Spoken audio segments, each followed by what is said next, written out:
Basicamente, seja modelos, lógica, muito parecido que é daquele quando você encontra o grego que vem de Deus, que ele é das hierarquias.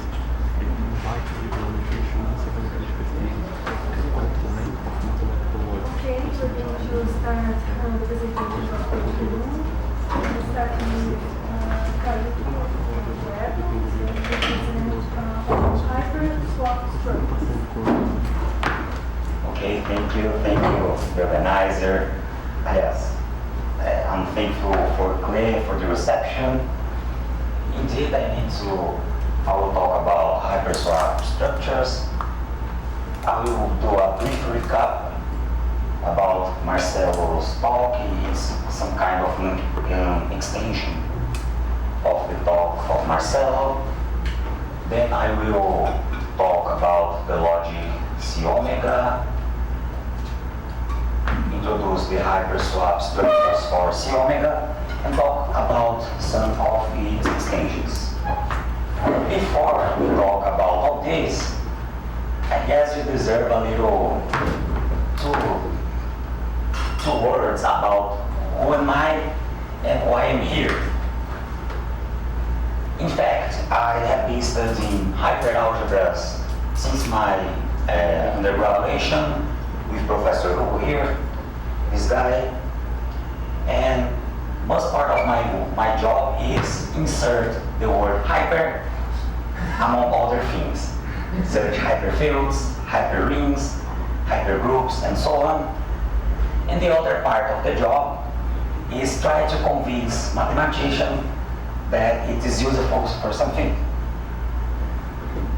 Gratefully, Morgado and Seth worked about these ideas, of course, with other names, as Marcelo told for you before. And indeed, here is Ana Cláudia, Professor Marcelo, and Professor Newton da Costa, of course. So, this is the guise of my talk. Of course, there are a lot of more people involving, of course, Morgado here, involving in this issue, but for this paper, this is the actors, as we can say. So let's do a very brief recap about Marcelo's talk. So a process is just a pre-ordering, and we have some of the terminology we have been listening before about similarity, about maxima and minima. It's really worth to remember that here and now maxima and minima are subsets of our pre-ordering, and a Morgado hyperlexy, or just hyperlexy from now on, is a pre-ordering such that for every x and y there exists the supremoid and infimoid. I will exchange terminology, so hypersupremum and supremoid will be the same thing, and the same for hyperinfimum and infimoid. Again, this is the main definition that guides us for the rest of the results. Because with stability, we can replace equality by stability and recover all of the interesting things about lattices, such as associativity. And again, it's very interesting to observe that for a set, an unstable set, two stable sets, the hyperinfimum, for example, is just pick anyone here and anyone here and calculate hyperinfimum. The same for a hypersupremum. So, more terminology, we have now the sets of maximum or top and minimum or bottom, and the novel definition of set implicative hyperlexy. For us, we will just define as implicative hyperlexy in order to easy our terminology. So unimplicative hyperlexy is an orthogonal hyperlexy satisfying these three conditions that resembles what Marcelo told about implication.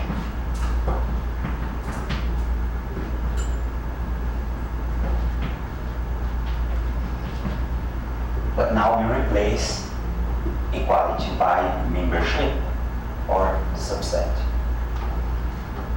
So that is a more characterization, and I put here a brief recap about the C omega logic, which is the positive part of the implicative, the intuitionist logic, plus these two extra axioms. Here is a little typo, so this is the excluded middle, and the excluded middle here, and this is the double negation. So this is the previous talk of Marcelo, and now we can deal with the new things, which is hyperswap. So in our previous paper, we proved that C omega can be semantically characterized by swap structures. And what are the swap structures? They are made upon an implicative lexeme. We have a conjunction, a disjunction, and an implication. Of course, we can add more things here to get a Boolean algebra, etc. And from this, we look at this universe of elements here, such that there is also another terminology. We call elements here like this, such that this guy, this disjunction is equal to 1 or top. And here we create new hyperoperations. So looking at that and keeping in mind that I am the guy that puts hyper before everything, I thought to myself, what happens if we consider this kind of thing over hyperlexy instead of lexis? And the first reaction of we all is that no, this is useless. Or even if this is useful for something, the community will not take care to look at it. But surprisingly, this is very interesting because of an old problem about algebraic logic is that something like that. A lot of papers of Hideaki and others is trying to understand what happens when we start from an algebra, make something to achieve another algebra,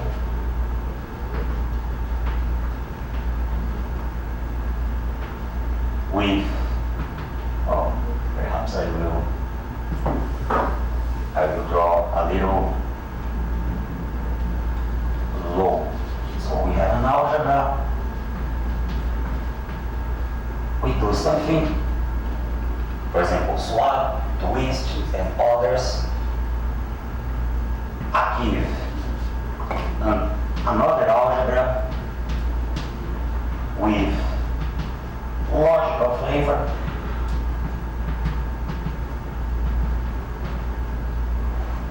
to prove completeness and soundness. This is made from a functor, choosing adequate categories. The main question is how we can go back. And there is a technique, a very interesting technique called Kalman's functor that provides an adjunction. But we have two main situations, technical situations here. First one, adjunctions are not equivalents. So we have some loss of information.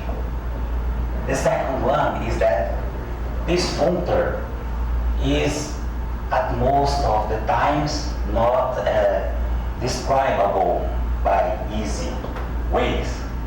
Let's put things like that. So when we consider hyperalgebras instead, we can somehow solve these situations because we can still in the same category, as we will see further. So let's define first what is a hyper swap structure. Indeed, the definition is adapting the classical definition of swap structure, just replacing an equality by an pertinence or a subset.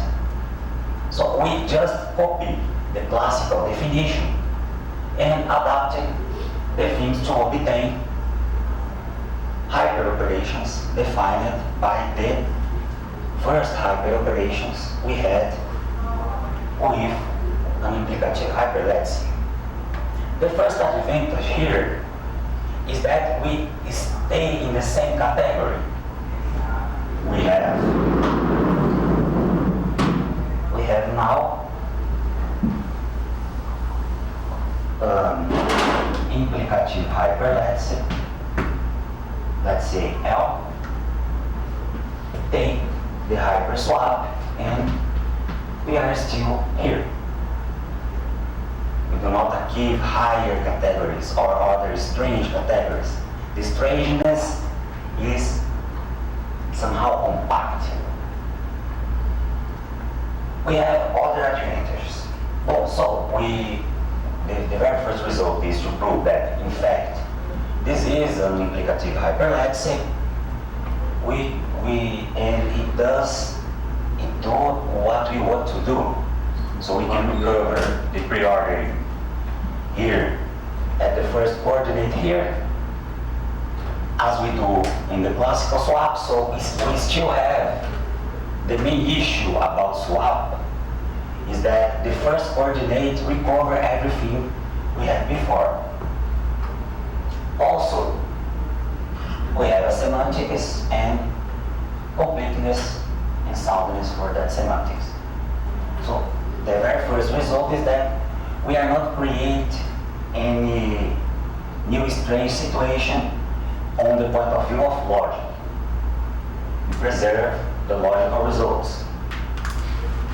But we have more. We have more because with adequate categories, we establish some equivalence of categories, not only an adjunction. My first attempt was to give an adjunction, but after a month of work, we in fact give an equivalence. So let's first look at what is the category of implicative hyperlattices. So the morphisms are defined just by the usual clauses for morphism of hyperalgebras that preserves the hyperoperators, and the same for the C-omega hyperalgebras. And with that, we have a functor from implicative hyperlattices to the hyper C-omega algebras. We have more here because we can construct a negation. What is the negation? The same as we do for swaps. The difference here is that, it's really the same. The difference here is in the previous hyperoperator. The negation is the same. Using the preorder. Using the preorder, of course. So, to obtain a functor that reverts this error, of course, we need first to understand how to forget the negation. Because intuitively we create a new hyperoperator here, and if we somehow forget this negation, we are still here. So the key to understand how to come back here is understand how far we are on the point of view of implicative hyperlexis when we arrive at here, starting from here. And for this, we look with a closer look at swap structures. And we gather 3 facts about these swap structures. First one, we can characterize the first coordinate in terms of negation. Basically because the negation of some guy is selects the second coordinate. And if 2 guys are in the negation of someone, they must have the first coordinate, the same first coordinate. For swaps, this establishes an equivalence relation, the right equivalence relation, not the equivalence relation given by the similarity. It's another equivalence relation described in terms of the negation built in swap. And the third and central fact is that this negation tells the entire story. In other words, we can decompose the equality of the pairs in terms of this new relation. And how can we read this new relation? In the swap, it is telling that these 2 guys have the same first coordinate. And this other part is telling that these 2 guys have the same second coordinate. And since for the swaps, we have only 2 coordinates, it is telling the entire story. So, the useful thing is that with these facts, we can describe this without relying on coordinates in a purely abstract way, which we call an enriched hyperalgebra. And here I need to confess something to you, because we don't have a right name here. Enriched is Spanish. We are debating some new name. We tried homogeneous, strong, full, but none of these are the ideal name. So if anyone here have a better suggestion, we are open. So what is an enriched hypersymmetric algebra? Is a symmetric algebra satisfying these 5 axioms, which recovers the 3 facts I have been talking right now. So the first one is saying that X is in the double negation of X. The second one saying that X, the negation of X is stable. The third one we call E2 states that there is a transitive relation, and this implies, of course, this relation is obviously reflexive and symmetric because of E0, so asking only about transitivity is enough. And the other 2 recovers this fact 3 that states the axioms E3 and E4 recovers this fact 3 that characterize equality of pairs in terms of this relation. And with this right category, this enriched category, we achieve unforgetful functor. We build a forgetful functor that do the work we want to do, that is forget the negation. So we have an equivalence of categories between I, H, L, and H omega A. And here are the functors. The first one is defined the functors know the natural transformations. The first natural transformations is defined by this rule. And we arrive at the forgetful of the swap of L. And the second one is given by this relation. So at this point, we get a result that at least is more meaningful in terms of category than the Kalman's functor. This is not the Kalman's technique, it's other technique, but we are given equivalence of category. After that, talking with Professor Marcelo, we have a lot of other directions to do. We can try to define hyperboolean algebras, try to extend this for other class of logics, and for this second paper, we only, in order to get a finished paper, a finite paper, we deal only with a model extension of this technique. Is enough. So we can use this technique to do the same thing with other class of logics. And after seeing the enrichment, it is more fast to recover everything. Here we only have the axioms for hypermodal algebras that is recovered for the Eve-Lev non-normal extension. We only asking in the terms of hyperalgebras the same axioms that Eve-Lev put for CT omega. And with the same technique, I will pass a little faster. With the same technique, we can define a hyperswap structure for these model logics, doing the same thing, replacing equality by pertinence. This is the description in a more visual way of what we are doing in terms of coordinates. After that, with the right enrichment, and here the enrichment is given by these clauses, which resembles what we did for C-omega algebras.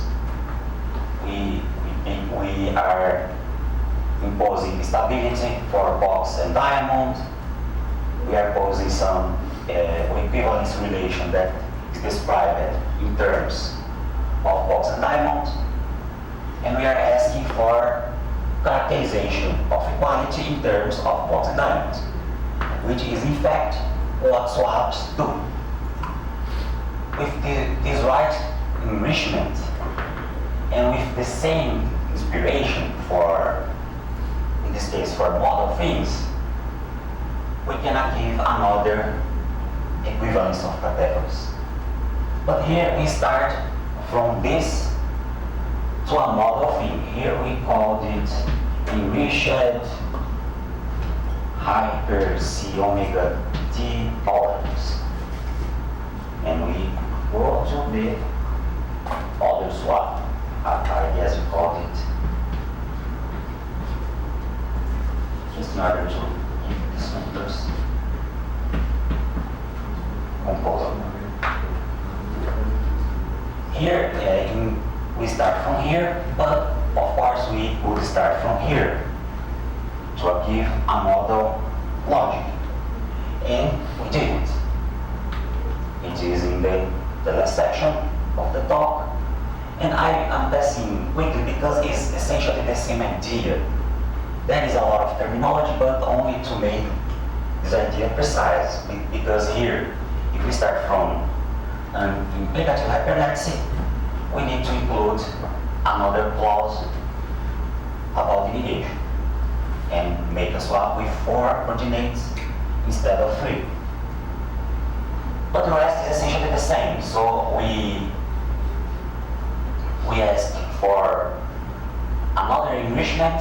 Here I call deeply enriched, just to make a difference between enrichment starting from C-omega algebra and enrichment starting from an implicative hyperlattice. But the poles are essentially the same. Here we impose more things about negation. The same is much strong. It is an inspirated relation made on the other two. And with this, the same technique works. Here is starting from an implicative hyperlattice. So I guess you are, for those are still with me, let's make a minute commentary about this. So we get something like that. We started from a hyperalgebra, go further and back using swap and forgetfulness. But we achieve a bit more strange thing, that is the equivalence between implicative hyperlattices, hyper C omega algebras, enriched of course, and deeply enriched hyper model C omega algebras. All these three things are equivalent in the point of view of categorical theory. But they describe completely different logics.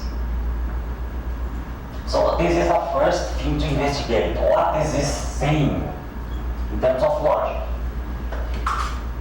This thing already happens in the classical block Gauss algebraization. Because classical logic and intuitionist logic, no. It's about latch logics, Lukachev's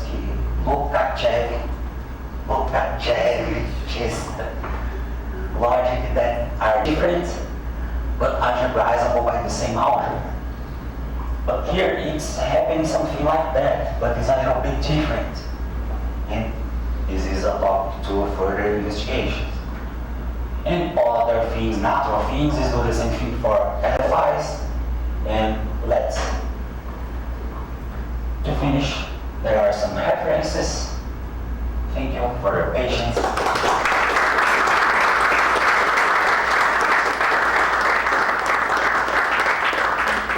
My horrible English.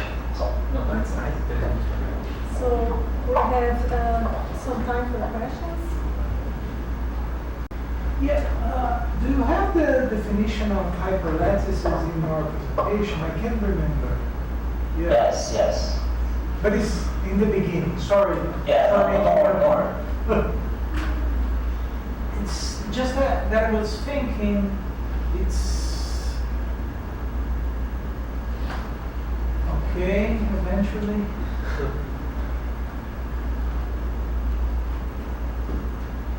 Hyperlattice.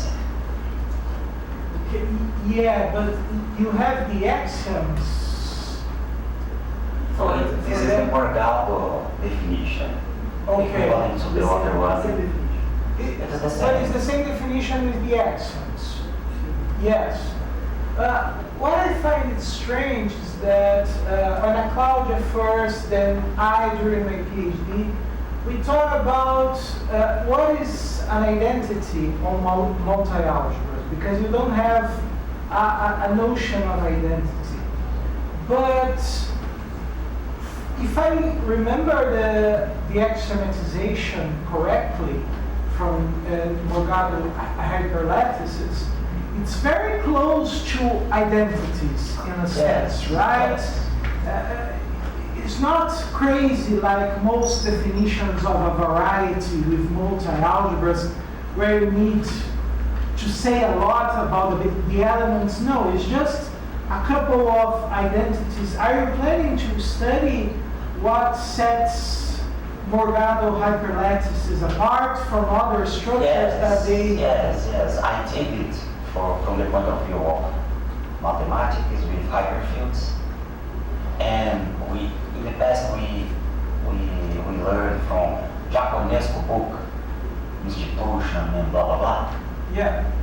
He did a definition about the interpretation of a term in the language of hyperalgebra. Okay. And he proposed a symbol for the identities, something like that.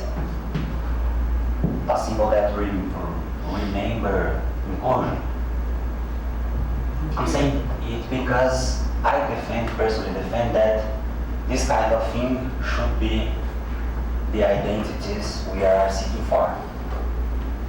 We did not have time to investigate it, but it is in the list of topics to deal with. I find that very interesting because for many logics we try to characterize with matrices and so on. This notion of identity doesn't work. The notion of identity in multi-algebras that mathematicians use in hyperrings and hyperfields, it's very different from what works in logic. Yes. But for hyperlattices, it's different. Yes. It works. It works. Stability. Yeah. Because of stability. Stability is the There's key. just one difference.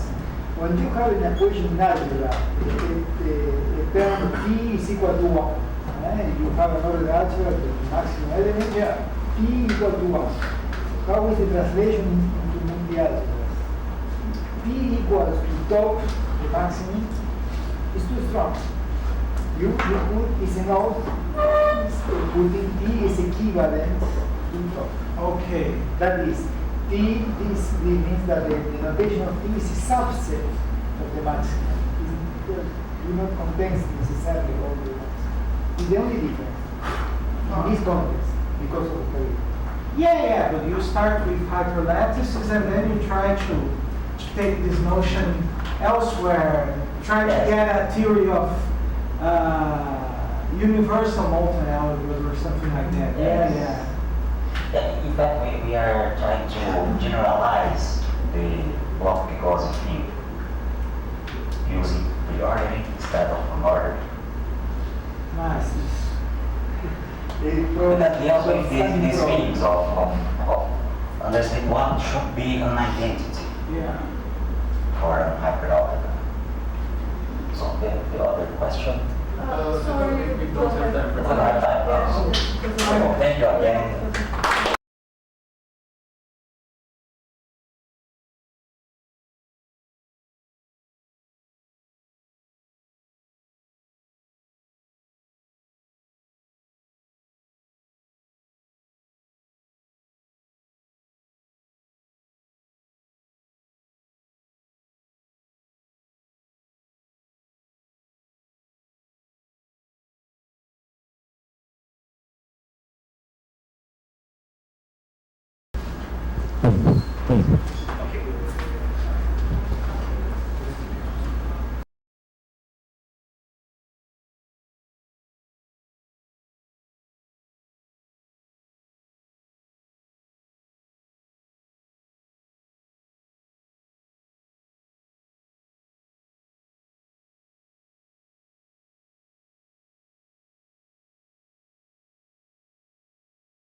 We're going to have the next presentation with Andy O'Malley from the University Federal da Bahia, and she's going to talk about logic, information, and evidence on the epistemic approach to time systems.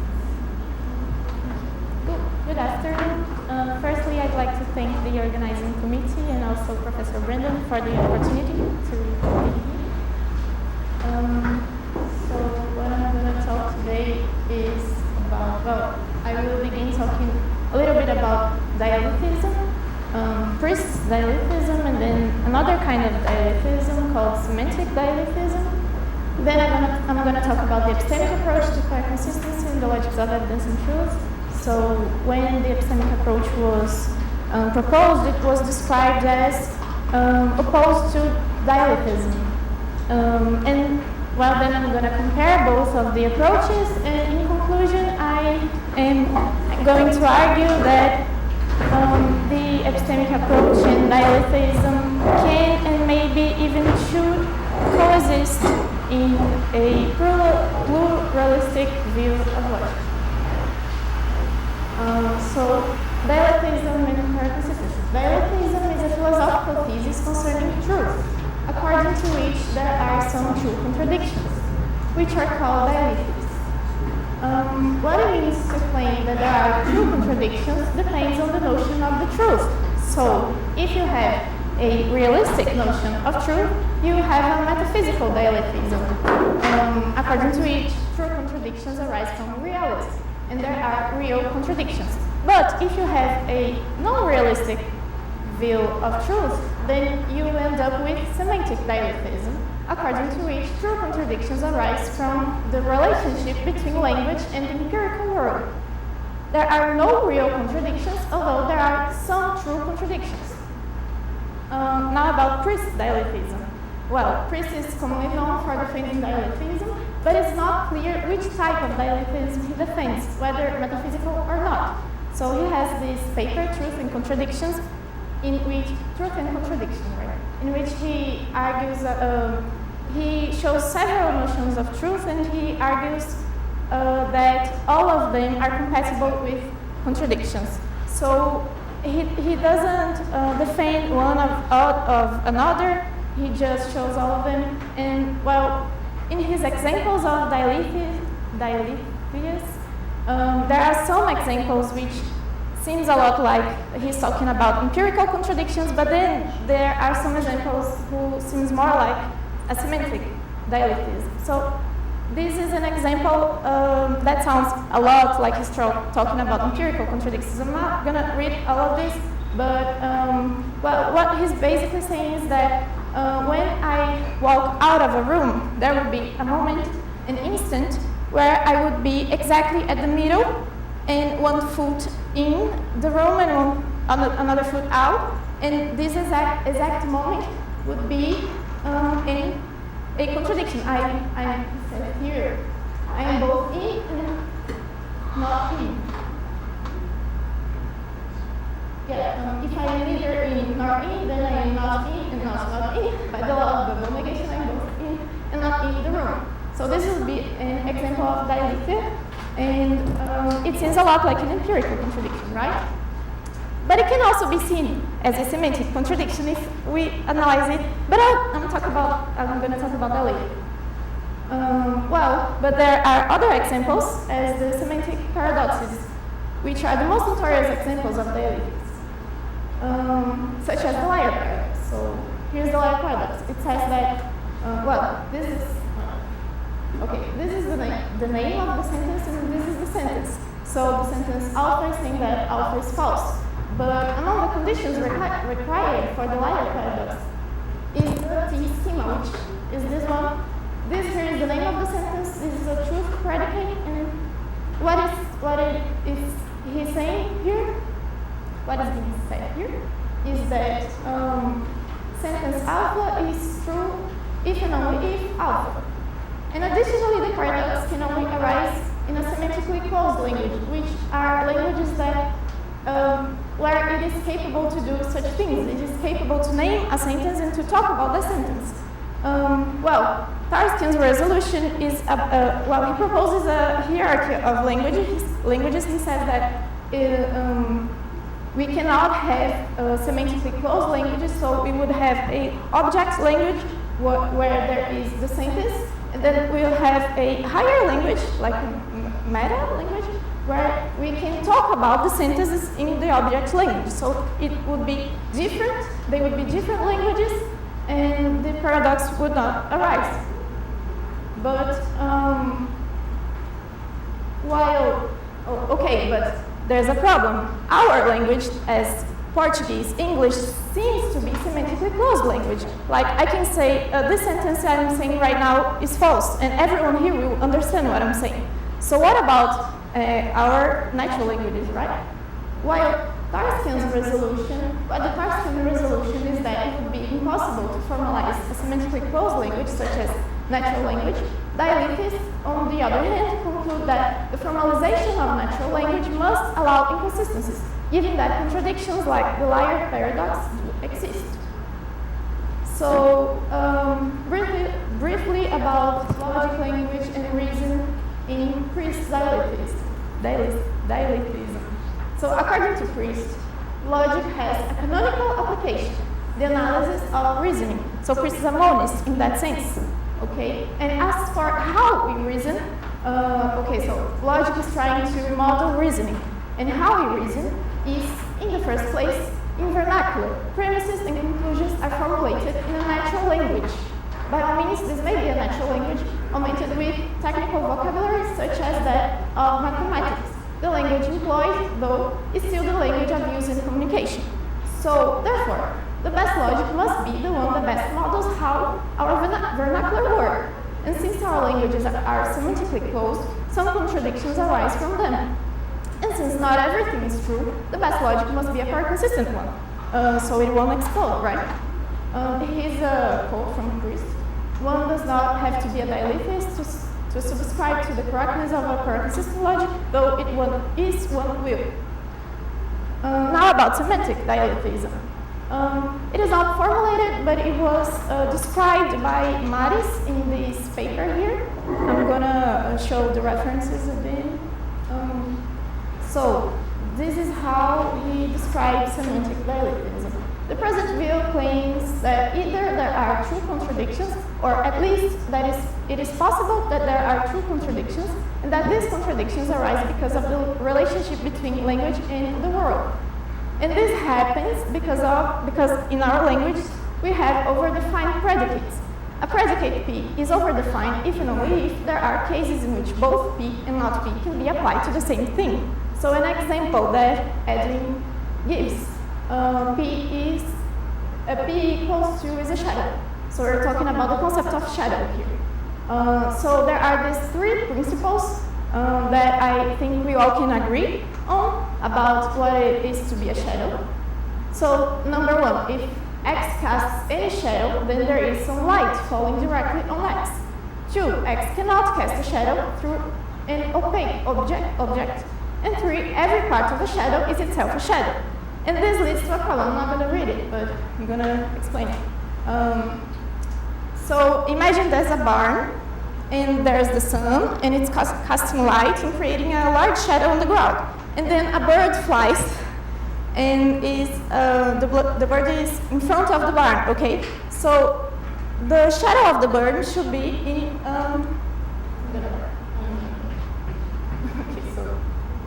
sun, this is the shadow, this is the bird. So here should be the shadow of the bird.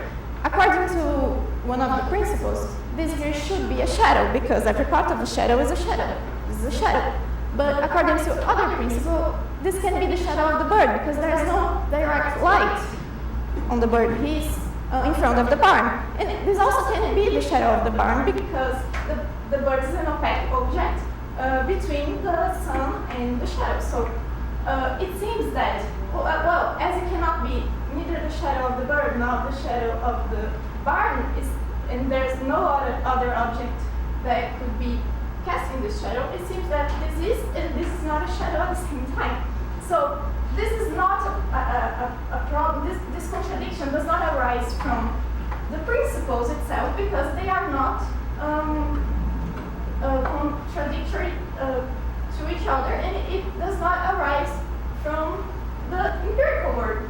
We know that there are no empirical contradictions in the sense, but it arises from the relationship between our language, the relationship between the concept of shadow and the world. So this is the example.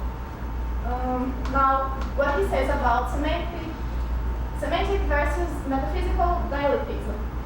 The metaphysical dialectist holds that there are aspects of the world or of some possible world for which any accurate description will contain a true contradiction. Semantic dialectism, on the other hand, maintains that it is always possible to re-describe this aspect of the world using a different vocabulary or perhaps vocabularies consistently without sacrificing accuracy.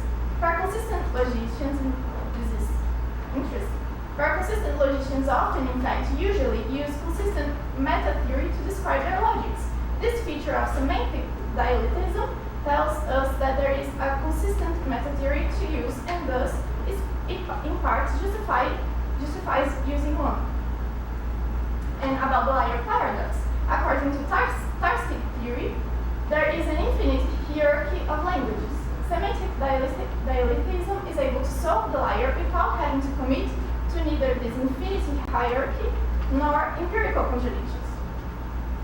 Okay, now about the epistemic approach to consistency. It was developed by Professor Canieri and Professor Rodrigues in a bunch of papers that I'm going to show in the end. And it can be seen as having two different proposals that arrive two different proposals at the same time, but in a way it has to have these two different proposals. I'm gonna talk about it. So the first one is proposing an epistemic interpretation to consistent logics in general. And what is this epistemic interpretation? The consequence relation is read as preservation of availability of evidence or information if you talk about information, but here I'm going to only talk about evidence. So A is a consequence of gamma if there is available evidence for A in all cases in which there is available evidence for all the premises in gamma. The concept of evidence is information that confers justification, and this information can be either true or false, and the justification can be factive or non-factive. So we have four scenarios that came concurrently. The first one is you can have conclusive evidence if the information that confers if the information that we have confers factive justification. We can have non-conclusive evidence, that is information that confers non-factive justification. We can have conflicting evidence, which is availability of non-conclusive evidence for both A and not A, and we can lack evidence, which is there is no evidence available for neither A nor not A. So, here's a typo, okay, I'm going to write it down later, but, so the second way of viewing this epistemic approach is the modeling evidence using consistent logic. And here, we have the logics of evidence and truth, which are logics developed with that motivation in mind.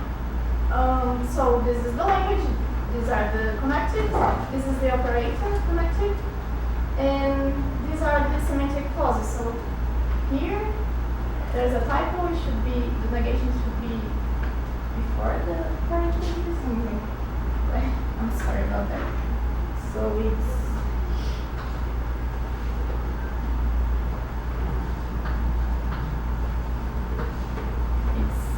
this.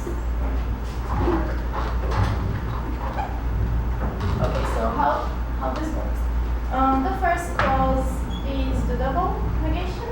The second and the third are about the conjunction. So here is the clause of when conjunction holds, and this is the clause of this one is the clause of when the negative conjunction holds. 4 and 5 are the clauses for disjunction, and 6 is the clause for the classicality operator. So, well, this is the minimal logic of evidence and truth, okay? I'm using it just to represent the logic of evidence and truth. It's let f minus, and it can be presented in many different ways. I like this way because I think it's clear to see it's clear to compare this logic with a bunch of others. So, for example, if we take this out, if we exclude this sixth clause, then we have FD. We have Bernardin's for valued logic, which is actually why it's called LabF, because it's an extension of Bernardin's logic with the operator with the classicality operator. So even though it's a two-valued semantic field, it's equivalent, right? So we also can, if we take this, we have classical order. Okay, so what this classicality operator does is it retrieves the classical negation. So if we take that off and just leave it that way, we have the classical logic. And you can do other things as well, like if we exclude this and add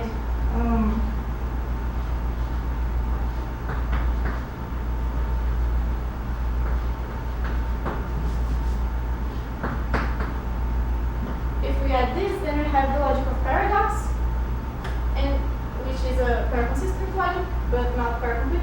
If we add this, then we have K3, which is a pair-complete but not pair-consistent logic. So I think it's an easier way to show this. So these are the cases. We have 4 cases in which there is no conclusive evidence. The first one, no conclusive evidence only for A, then no conclusive evidence only for not A, then no conclusive evidence for both A and not A, then there is no evidence at all, and then we have 2 cases where there is the classicality operator here, and we have conclusive evidence for A or conclusive evidence for not A. Okay, I got now let's compare dialectism and the epistemic approach. About evidence and truth. According to the epistemic approach, conclusive evidence behaves the same way as truth, but they are not the same. It is possible for a given proposition to be true even if there is no conclusive evidence available for its truth. And it is also possible to have conclusive evidence for a given proposition even when it's false, because conclusive evidence can be revised, and this is very interesting. So I'm going to read it, okay? Look, classical logic was the underlying logic of Newtonian mechanics, not because its propositions were true in a metaphysical sense, but because the evidence available at the time for its proposition was considered conclusive, okay? The same applies to Einstein's theory of relativity, even though it may be revised and adjusted, for example, due to new evidence. So, what constitutes evidence for a given proposition A, and whether or not such evidence is conclusive and A may be established as true, are problems that depend on the specific area of knowledge being dealt with. So it's not a logical problem, it's not even a philosophical problem. It's something for the scientists of their area to decide whether something is a conclusive or non-conclusive evidence in that type. Okay. So it's not the same concept as true in this sense. And this is a citation from an article. I think it's an epistemic approach. It's an article from 2017.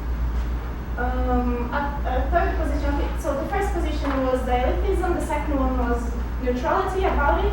And the third position, in consistency, antagonistic to dialectism. So you can see it was firstly introduced as an antagonistic to dialectism.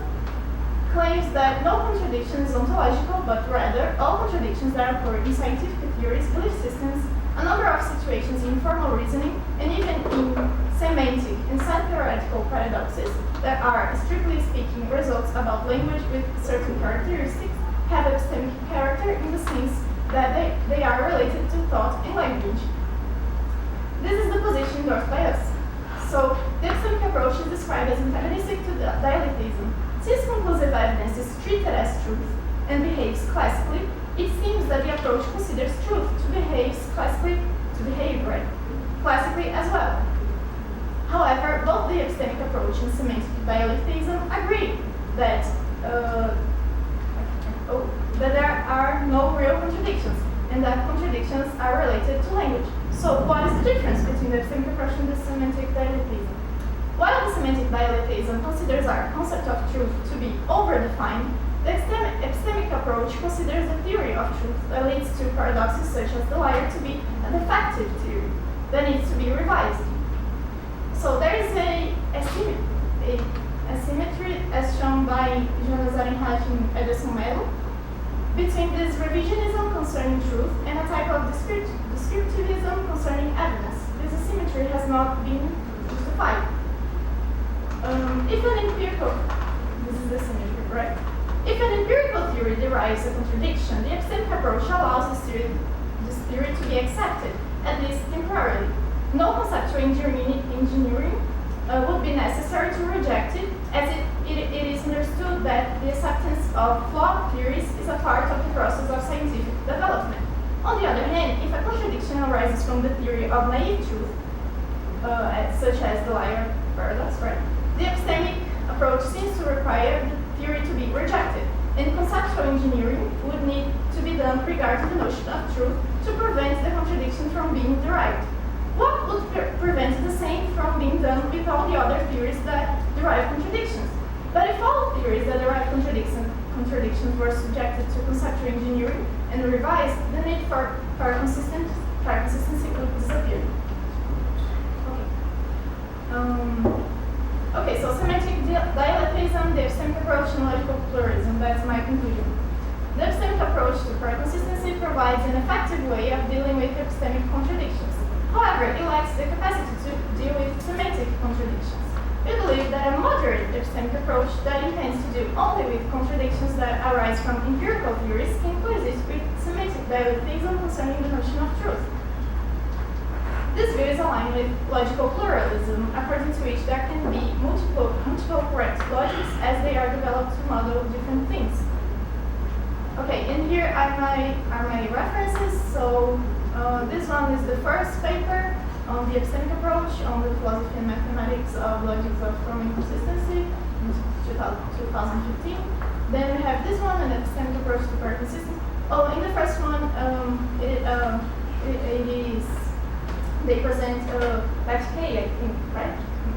I think it's left K, the first one. And then here in the second one, they present BLA, which is the basic logic of evidence, and left J, which is a logic of evidence in truth based on the positive intuitionistic logic. Then we have this one from Abir and Iniki, who is my supervisor. In this paper here is where I get the logic ledge F- from. And this one on value of Western's multi-logics of evidence and truth is a really nice paper. I read it like 1,000 times, and it's where they dive into the concept of evidence, information, justification, and also they respond to some criticism on the epistemic approach. What else do we have here? Oh, and this one, Jonas and Ederson's paper, The Liar Paradox Between Evidence and Truth, is where they talk about this asymmetry between the treatment of truth and the treatment of evidence. There's also this one, semantic dialectism from Edwin Maris, where he presents semantic pluralism, and here are the first paper.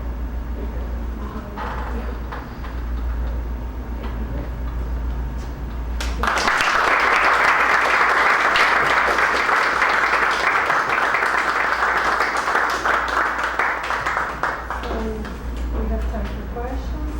Randy? That was great, thanks. Maybe just to help me clarify, because I'm not really too familiar with Maris versus the epistemic thing. So, with respect to the liar, what are the two approaches say? I mean, I guess I understand what the epistemic approach is doing. It says truth, the concept needs to be revised, basically. But what does Maris say about the liar paradox? Is it that the concepts are overdefined? Does that mean they need to be re-engineered?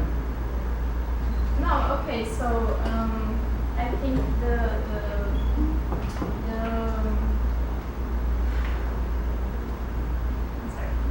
I think what he's trying to say is that they don't need to be engineering, but they can be. But like right now, the concept of truth we have is this one, and there are contradictions that arise from it, and that's okay. It's how we define truth. But it can be redefined later if we find a best theory. I don't know if a best theory, but a better theory. But if we choose to exchange the way we see truth, so it can be redefined. It doesn't have to be, but since it's what we got right now, You understand? Right, whereas on the epistemic approach, they insist on it being re-engineered. So, Yeah, it seems so, because the epistemic approach doesn't talk much about truth, but when it does, it says that truth behaves only classically. So it seems that they are not allowing concept of truth where you can have contradictions.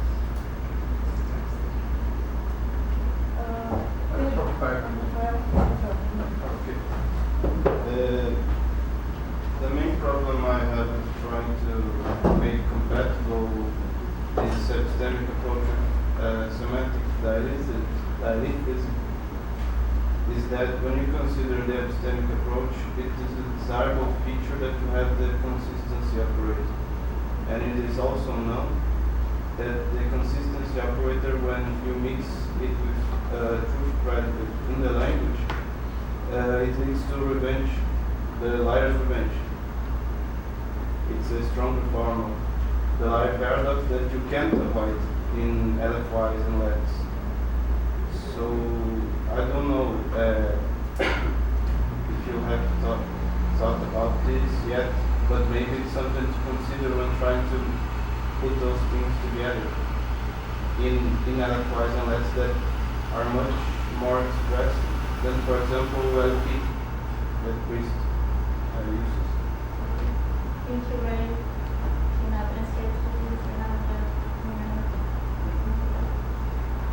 Okay, so I'll try to make your mind about it, but what do you think people mean exactly by real or ontological contradictions? Because for me this is a notion that doesn't make sense, because negation is language. Unless you think it's a Hegelian and okay, negation is in the world in some sense, but I don't see the point. I don't see the difference between ontological contradiction and semantic contradiction. Okay, I think the main difference is that when you talk about empirical contradictions, we are saying that the world, the reality, needs contradictions to be accurately described. So we cannot describe the world, the reality, the empirical world, without contradictions. And the semantic dialectism claims that we could, it is possible to do that, okay, but we cannot do it right now. Okay, so still this seems to me like a thesis on the limits of language more than Actually, see, if you accept some kind of correspondence, okay, or if you just accept that it is reality that makes a sentence true, so if there are contradictions, if there are true contradictions, of course, these true contradictions are being made true by reality. It's only this. okay, so you need to accept that there are paradoxical facts. There are paradoxical facts. Yeah. Yes, okay. But actually, you do not need to go to the notion of facts. You need only task definition of truth and the satisfaction relation. You need only a contradictory objects that are objects that satisfy contradictory predicates. It's the minimum you need to say that reality is, in some sense, I do not know how, but I don't agree with this, but in some sense reality is contradictory. If you have task stuff, okay, so you need an object that satisfies two contradictory predicates. Something in the reality that is not language is required. I don't agree that there are true contradictions, but the idea of true contradictions, if you accept that it is reality that makes a sentence true, a true sentence true, and if you accept task stuff about truth, okay, you need at least a contradiction object that it will be in reality. It will be in reality. Yeah. I'm not sure if I. Okay. But I agree. Yeah, I mean, you need a truth maker semantics in some sense. You need truth makers for it to make sense. Of course. Okay. But you need at least a truth maker that is an object. At least this. I don't think theories of truth makers is going to work. Yeah. I think they fail. Okay. But you need this. You need at least this. Yeah, but that's my point. You need to have some further ontological commitments to make this work. Yes. Okay. So when we say that reality is contradictory, of course, I totally agree that we can say only that sentences are contradictory. Okay, I agree. But it is explained in several papers. Okay. Because not only by me, my brothers, also but other people. What is the sense you say that reality is contradictory? You say the sense that something in reality must make a contradiction true. This is the idea. It is an abuse of language. I agree, but Yes, okay. So, thank you very much.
Então eu vejo assim, é uma coisa meio quadrada e bom, agora tem isso funciona. A ligação de não é nem contradição, na verdade. Guys, Ekran, please, you're about to begin. Yeah.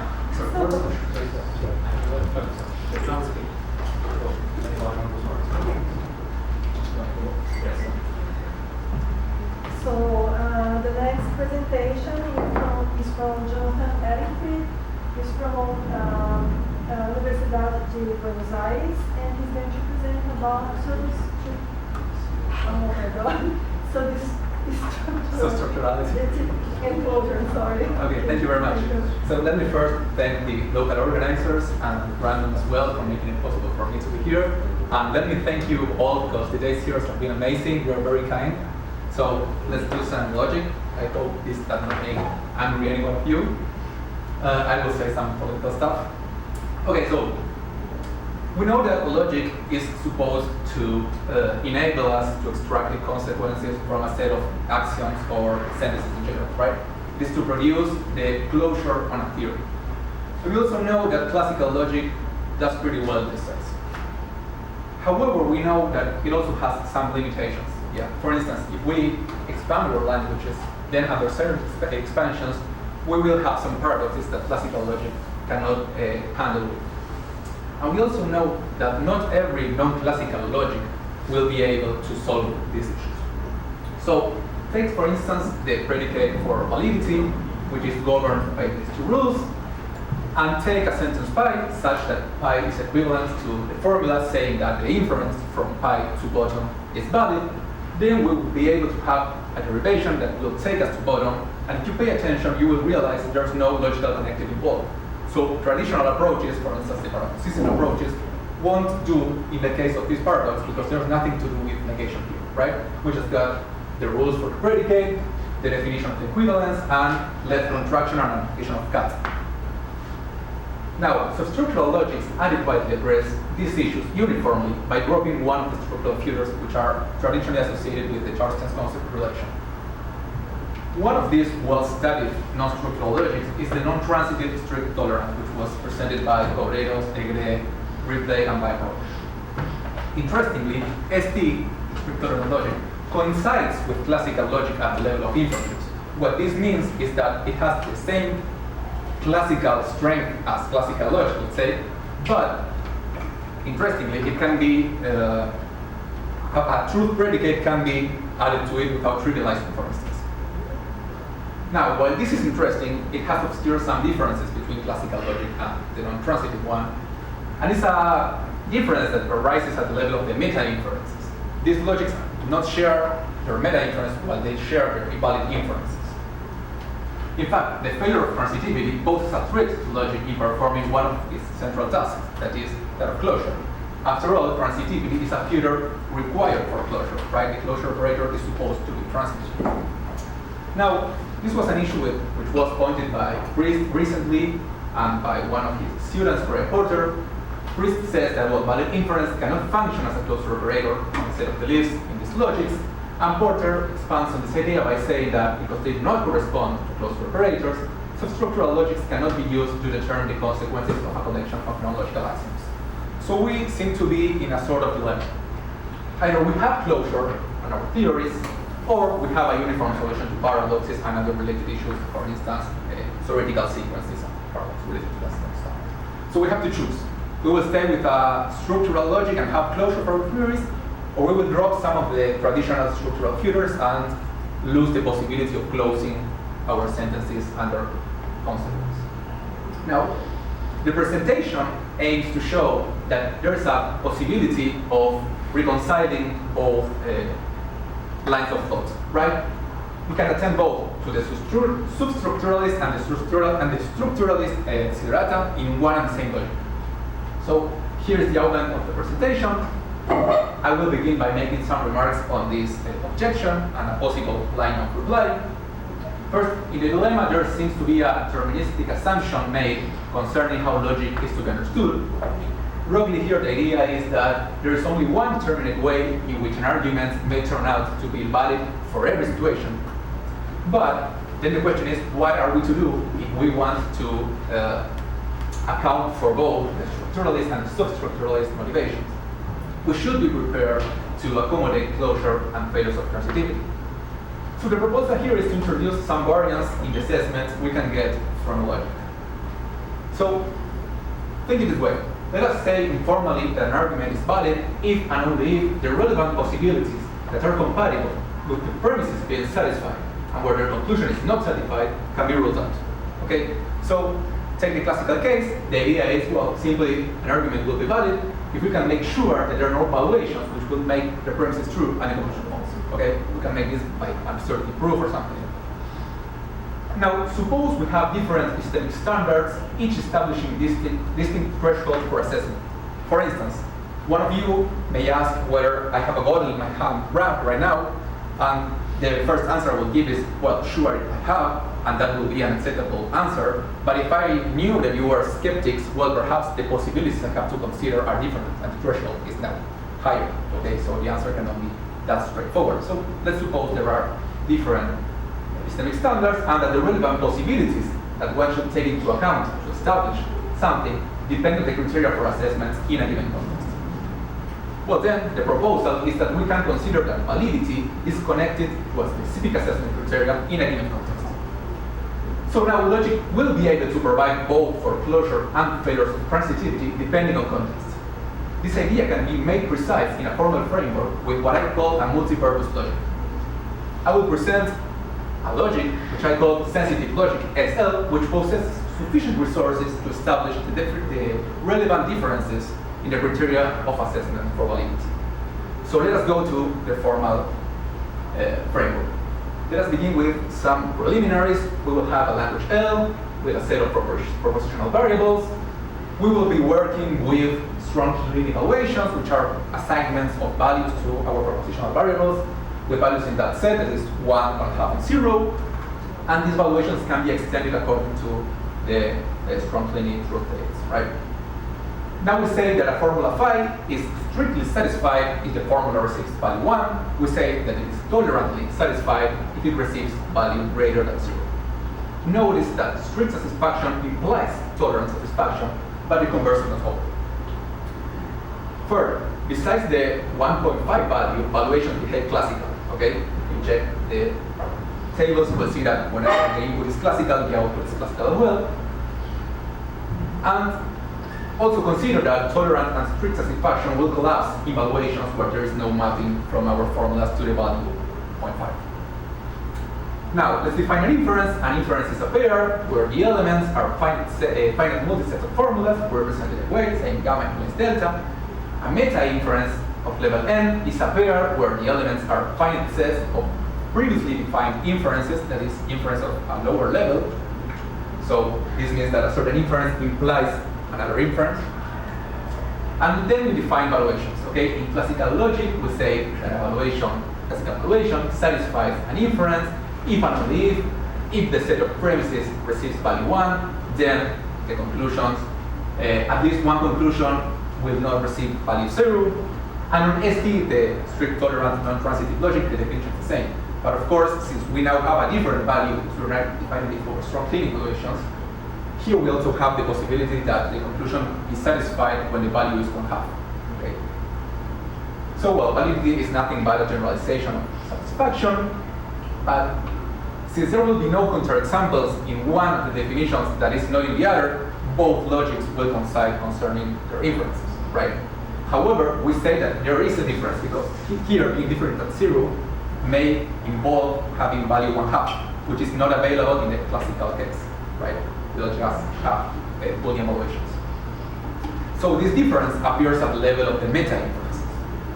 So we know that transitivity holds in classical logic, but let's see why transitivity does not hold in the non-transitive logic ST.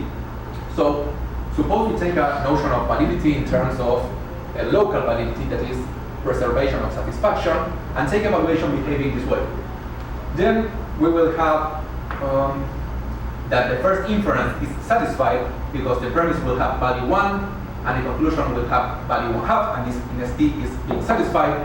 The second inference or premise inference will be satisfied as well since the premise will have value 1/2, so it is true that it's satisfied, so the conclusion is satisfied, but then the conclusion in the inference will have a value 1 as a premise and a value 0 as a conclusion, so we do not preserve satisfaction.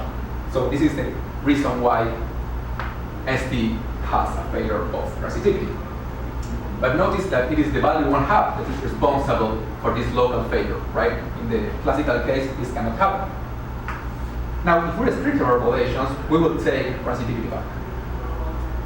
Say now that we obtain a restricted evaluation by restricting our strong clean evaluations to the classical values. And let us turn now to the sensitive logic. We say that an inference is satisfied in this SL logic if and only if a strong clean evaluation gives 1 to all our premises, then it gives something different from 0 for some delta in delta, these are our conclusions, or, and this is the strange thing, if a restricted evaluation receives value 1, then a restricted evaluation will give something different from 0 to the conclusions. Okay, so we got this disjunctive way of defining satisfaction, but of course this extends to validity. So an inference is valid if and only if it is satisfied in every unrestricted SK evaluation or every restricted evaluation. Now, if we assess inferences from a strict point of view regarding unrestricted BSK evaluations, we will not be able to avail ourselves of transitivity. However, by relaxing standards for assessments and limiting to BR, that is restricted evaluations, we can avoid witnesses for failures of transitivity. Transitivity is valid, since, after all, relevant possibilities which are limited to BR are not present. That is, we get not evaluations which are incompatible with its validity when we attend BR evaluations.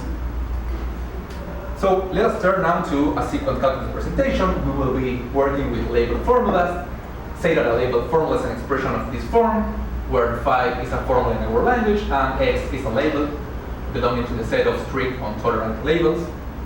We furthermore say that a sequence of this shape is satisfied if and only if a strong clean evaluation gives 1 to a set of premises and something different to at least one conclusion. We consider the following rule that will enable us to remove the labels.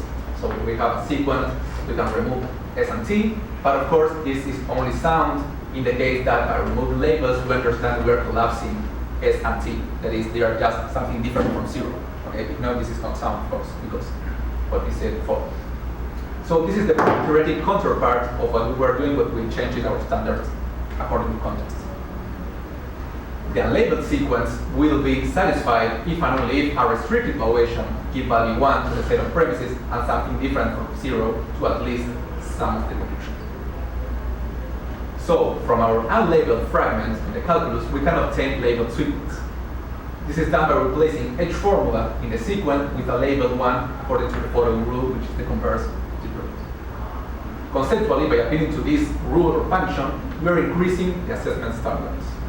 So here is the calculus, right? We have these rules, which are the operational rules, where X may be empty.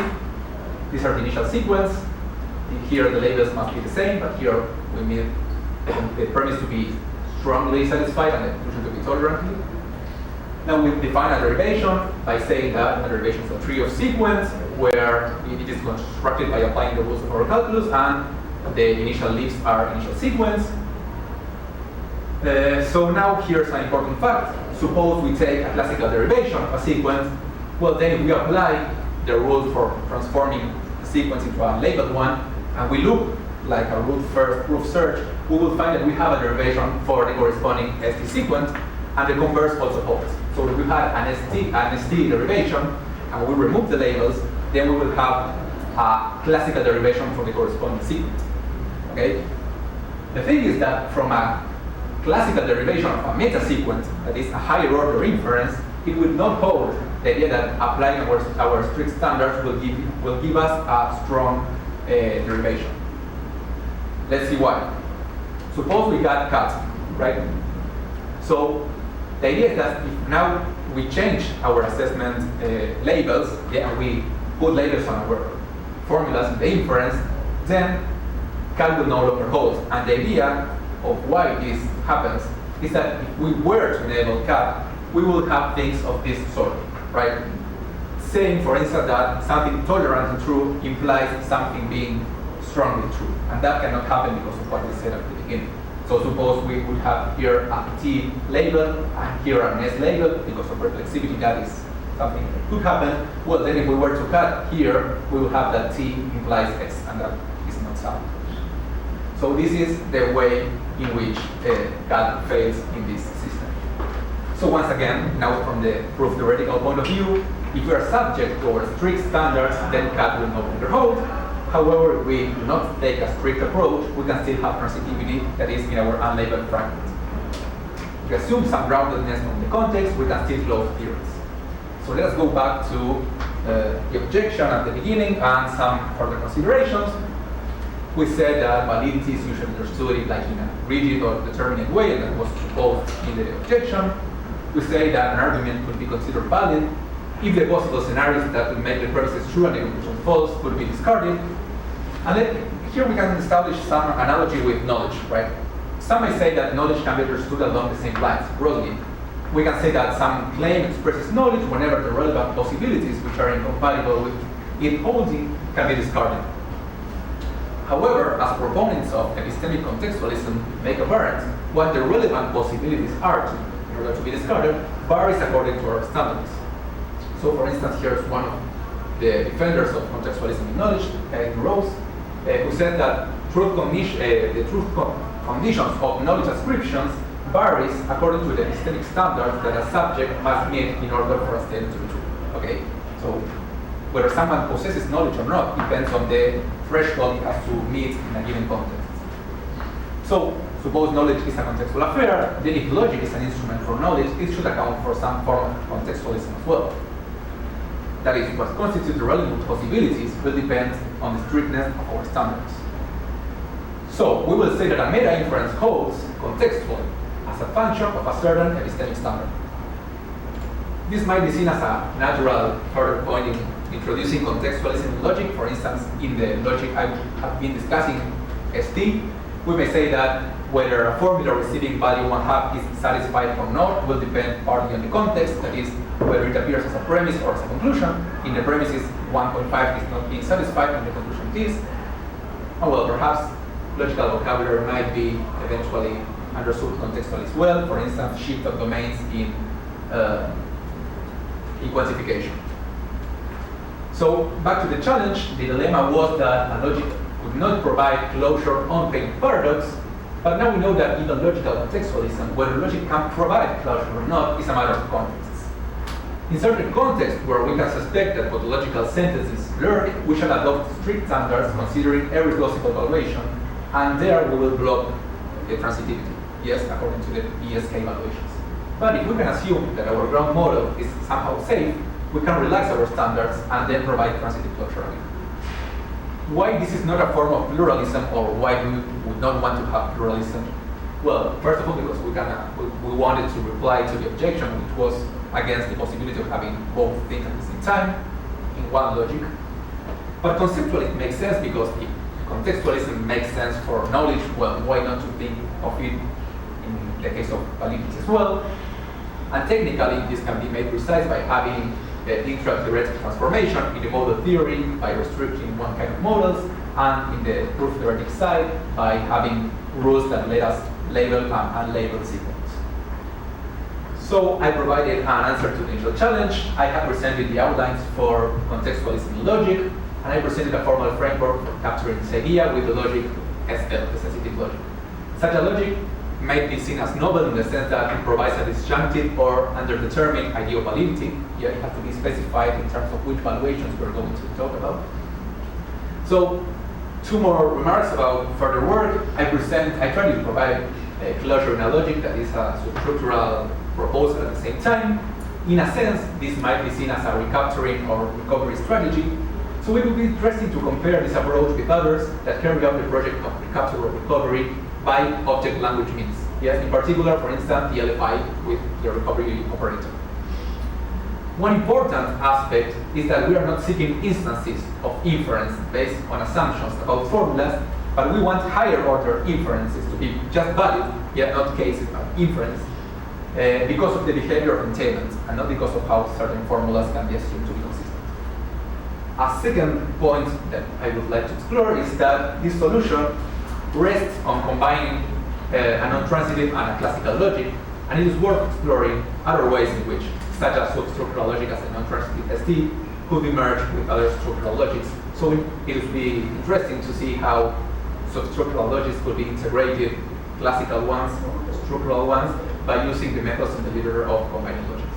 So thank you very much.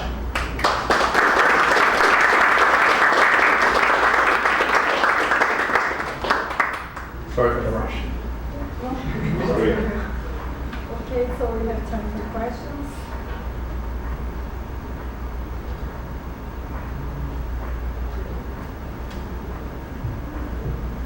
Very interesting. I'm wondering if there's a revenge version of the validity paradox where you explicitly state the standards.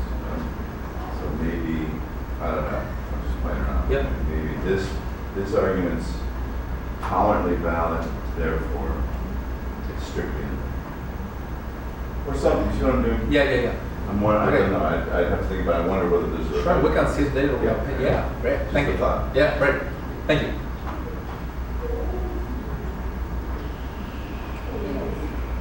So, okay, thank you. Thank you.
So now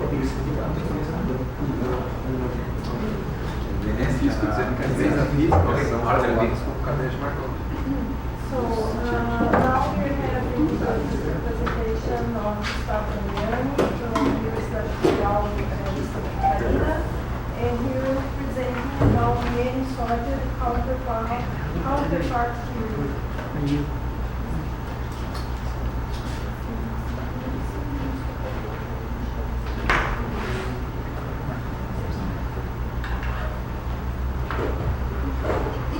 Hello everyone, my name is Gustavo. I am a PhD student at graduate program of Lógica at Federal University of Santa Catarina. First of all, I'd like to thank the organizing committee, and I'd like to thank Brando to these amazing events, to these amazing workshops. So, my work is about many sorted counterpart theory, and I have to admit that I changed some things during the week because the tutorials and the talks really blew my mind in some cases. So I will speculate about some things at the end. And the plan of the talk is first give an introduction with some motivations, little remarks on standard semantics for first order model logic. Again, a remark on equivalence relations. I will talk about what are counterpart relations. Then I will talk about the Lewis counterpart theory. And finally, about my proposal on sorted counterpart theory. Okay.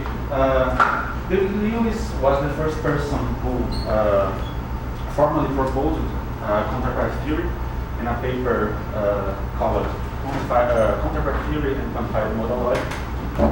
And the main reason to build his theory was to give an alternative semantics to first order modal logic. Lewis claimed that critic semantics were not enough to talk about modalities in natural language, and he claimed that his counterpart theory is a more natural way to talk about modalities. And his idea is to translate every formula of first order modal logic into a counterpart theoretical language, but not the other way around. That is, counterpart theory is more expressive than first order modal logic, according to Lewis. Well, he tried to do this translation, but unfortunately he didn't prove it. He didn't prove what he needed to prove. And Wollaston, in a paper called Counterpart Theory as a Semantic for Modal Logic or something like that, gives a proof that in counterpart theory, the key schema fails. That is, we lose normality in counterpart theory using the translation schemes from David Lewis. Well, here is a little remark on standard semantics for first order modal logic. That is, Lewis, the claim of Lewis is to keep away these schemas. Okay, first, a frame, a varying domain frame. It's important to be varying because in counterpart theory, the domains are varied too. So, a varying domain frame is a structure where G is a known set of words, R is an accessible relation, and is a function map members of the words to known sets. Well, and a frame domain is just the union of the domain of all words of the set of possible words of the frame. Well, I is an interpretation in the frame if I assigns to each n-place relation symbol R and to each chord gamma that belongs to the set of possible words some n-place relation on the domain of the frame. And a model of a random domain first order model is a structure where F is a frame, a variant domain frame, and I is an interpretation input. And evaluation in a variant domain model M is a map in V that assigns to each free variable X some member of the X of the domain of the model. And the domain of the model is very similar to the domain of the frame plus an interpretation. The definition of a variant. Let V and W be two valuations.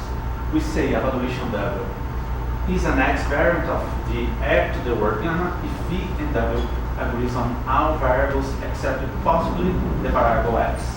And also W of X is a member of the domain of the word of the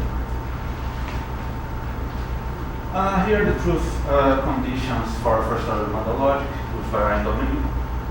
Well, what matters here to us are the four last clauses here for possibility, for necessity, possibility, and universal quantifier, existential quantifier. A formula phi is true at a word gamma in a model M if and only if every word accessible from gamma phi is true, and phi is possible again at a word gamma in a model M if and only if some word accessible from gamma phi is true. Well, the quantifiers I already know what they mean. Well, before talking about what is a counterpart relation, let's talk about what counterpart relation is not. The equivalence relation, as you know, is a binary relation that meets the following conditions: reflexivity, symmetry, and transitivity. If we add congruentiality and the others, both symmetry and transitivity doesn't matter here, we can achieve the full meaning of identity relations. We can recover symmetry and transitivity only with these two things. But a counterpart relation is a relation that lacks symmetry and transitivity, remains just reflexivity. That is, it's a relation weaker than an equivalent relation. So, roughly speaking, a counterpart theory, counterpart relation is a similarity relation. For example, imagine this situation. We have here a model with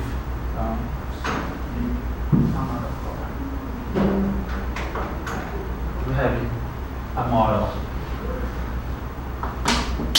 Sorry, with these two words, word 1 and word 2. And here there are several things in there, and here another ones. Let's take this thing and call it A. Well, we say that a thing here is a counterpart of A if this object, let's call it B, is the most similar to A in this word. That is, if word 2 was word 1, this guy here, B, would be A. So, B is a counterpart of A.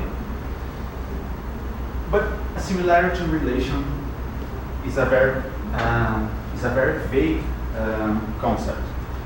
What is a similarity relation? Well, there are several ways on which we can talk about similarity.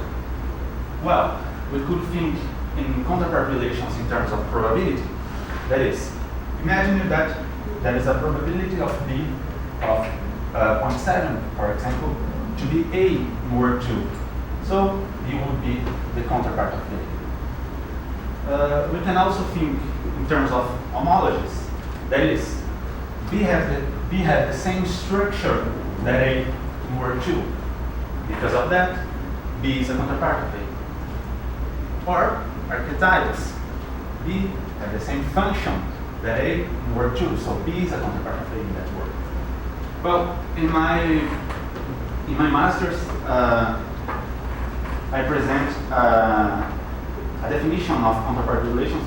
Here is in informal way, in which a counterpart relation should be based on a relative criterion. That is, we say that a counterpart, X is a counterpart, B is a counterpart of A in this word if there is a criterion in which they agree.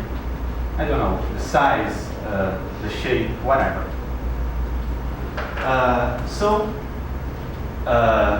Relative counterpart relations concerns objects under the same type of criterion. That is, a qualitative rather than a numerically relation. So let's talk a little about what Lewis proposed to be a counterpart here. Well, together with the standard connectives and quantifications of first-order logic with equality, Lewis adds these four primitive predicates to build his counterpart. First, this one, X is a possible world. The second, X is in the possible world, Y. The third, X is a counterpart of I. And the last one, X is actual. With these predicates, Lewis gives us these 8 axioms, or what we call postulates. The first one says that nothing is in anything except a word, that is, X is in Y. Y must be a word. The second one says that nothing is in more than one word, that is, the objects are restricted to a single word. The third says that everything that is a counterpart is in a word. This one says that whenever is a counterpart, this thing is in a word too. 5 says that nothing is a counterpart of anything else in its word. 6 here is the reflexivity, says that everything is a counterpart of itself. So thinking in it, let's say in terms of probability, there's a probability 1 to A to B, A, right? 7 says that there's a word containing all and only actual things, and 8 says that something is actual. From the axioms 2, 7, and 8, we can express what Lewis called the actual word. And he abbreviates with an at, saying that exists only one word containing all and only actual things. So, together with his axioms and predicates, Lewis provides us some translation schemes that are not so good and are very, very, very problematic, besides complex. And the first translation says that this translation of a formula phi is simply phi at alpha, that is, phi holds the actual word. When we don't talk about any other words, phi must be evaluated at the actual word. Here the translation from the connectives of first order logic, and the most important here, the last two of them. Look, all the formulas are being evaluated according to a specific word. That is, if it's not an arbitrary word, would be that. So, the last two clauses here, G and H. For all x, phi at W is translated to for all thing that is in the word W, phi holds at W. And the same and similar for the existential here. Is translated to exists something in W, phi holds for each. Okay. Here is more complicated. But let's take a look only at this zero-error sentence with a single model operator to simplify things. Well, necessary fee is translated in counterpart theory to, for all word fee holds at these words. And the possibility is translated to exists a word where fee holds. And it's important to say that Lewis, not explicitly, but he's thinking about S5. The accessibility relation between the words are both reflexive, symmetric, and transitive. So, in fact, he takes into account the accessibility relations, but it's weird, doesn't work well, and he prefers to omit them every time he do. So let's talk about main sort of counterpart theory. Well, it will be a little informal. There are some formal things missing here, but the idea is there. Well, we use these Greek letters P and C to represent sentence, and my idea is here. We pick two different sets of variables, one for individual variables and another set for variables for words. And these sets are the intersection of these sets are empty, and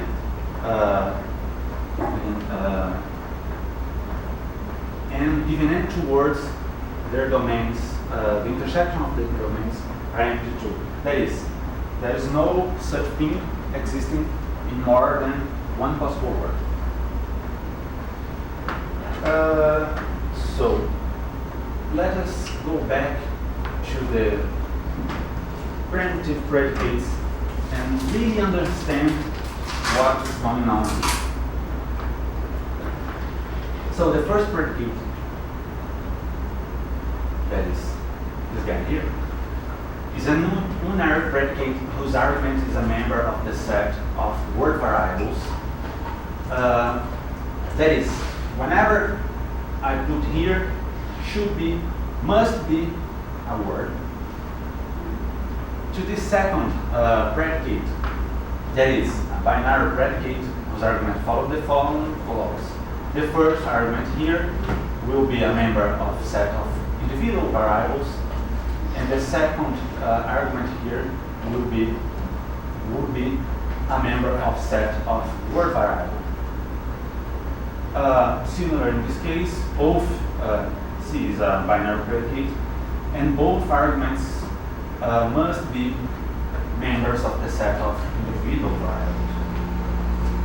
And for this guy here, there is an unary predicate. The member must be a member of set of individual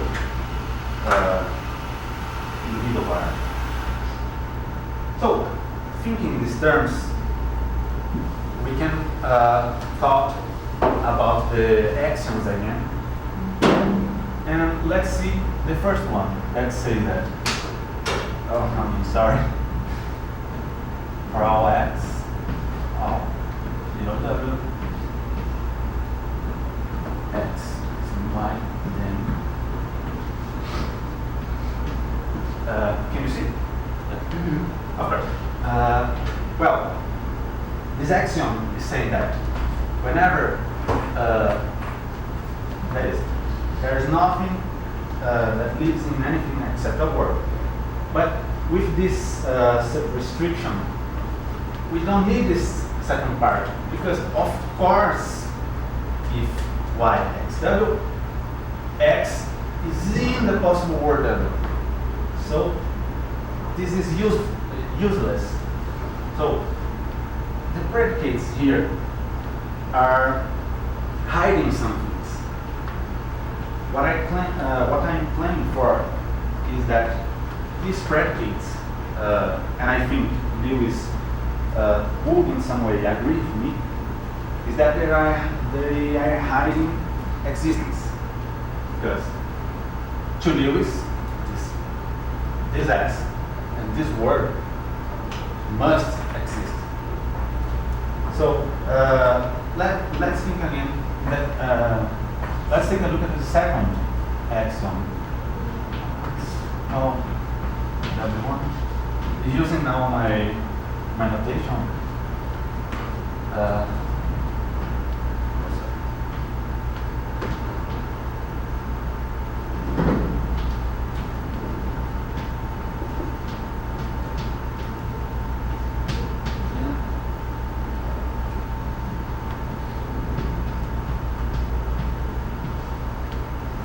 Okay, this is also useless because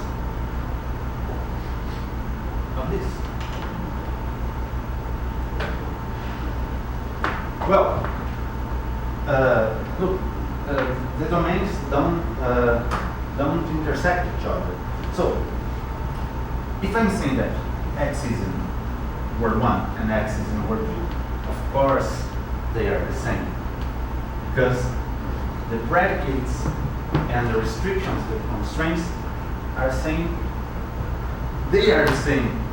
So what I'm playing for here is that counterpart theory predicates, as Lewis proposed, are hiding some things. They are hiding existence, and they are hiding some additional notions that made some axioms useless in some sense. Of course, I'm not arguing to throw away all the predicates, in especially this one, but formalizing some things in counterpart theory, as I think, would be much more meaningful if we use such strategy that I'm proposing here. Of course, there are some formal details omitted here, but the main idea is that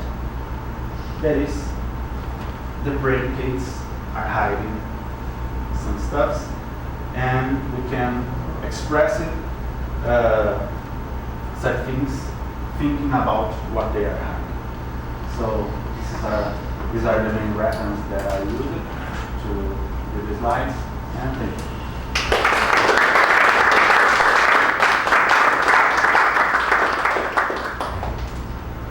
So questions, really? It's really interesting. Are there examples of problematic translations or things that he did that would be helped by the dinosaur, that would be faced by the dinosaur? Is there anything like that? Yes, probably yes, but I have to work on it. Yeah. I'm thinking about the axioms until the moment. There are some work to do, but of course we have to rewrite the translation. Of course, the translations will give us not a semantic as good as we would thought, but at least would be a semantics for non-normal modologics. In some cases would be nice, but that's counterpart theory, as Lewis proposed, is not a good semantic for terminal.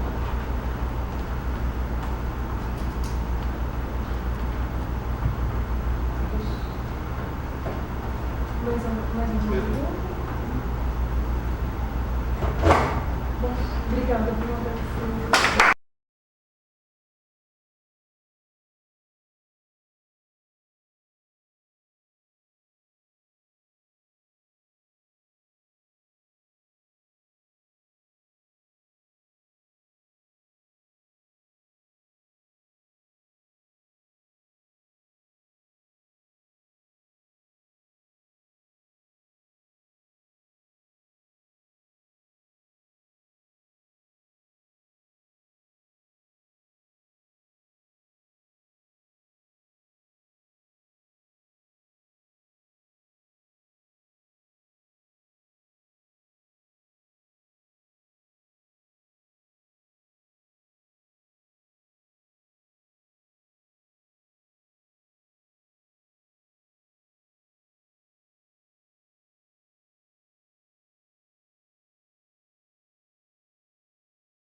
espaço poético.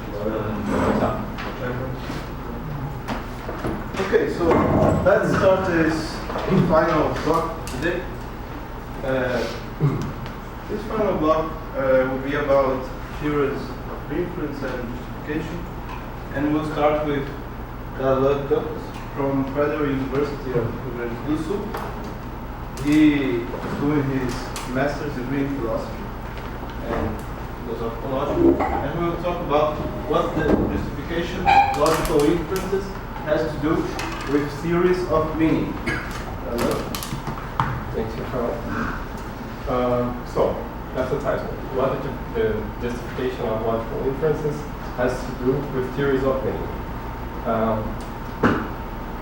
That's an overview, please. So, there are logical principles to be proved. Then, either we use the same logical principles we are trying to prove and consequently incur in a circular justification, or we use other principles, in which case all we can get is a collection of basic non-proved logical principles. So the leading example will be of modus ponens. If we have it in a system and we use it to prove its soundness, then we have a circular justification. But if we don't use it in order to prove its soundness, we just specified another unjustified logical principle.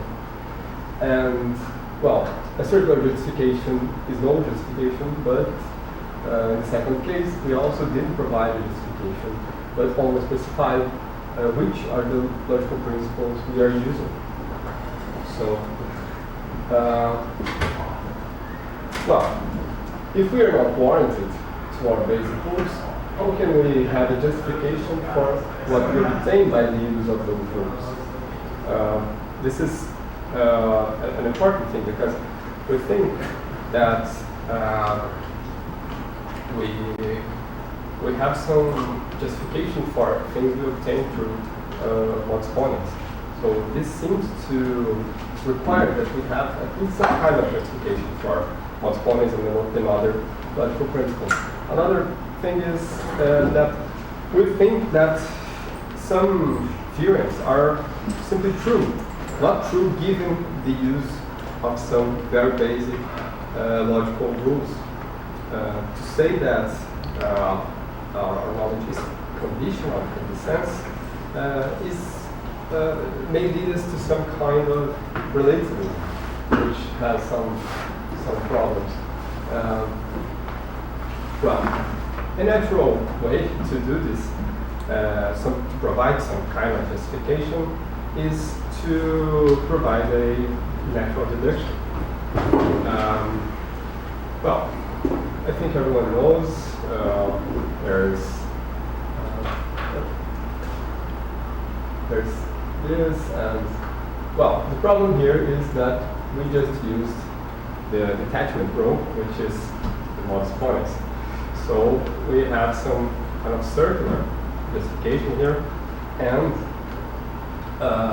we just proved a sentence, not a rule of inference. We proved the logical truth correspondent. Try something more interesting.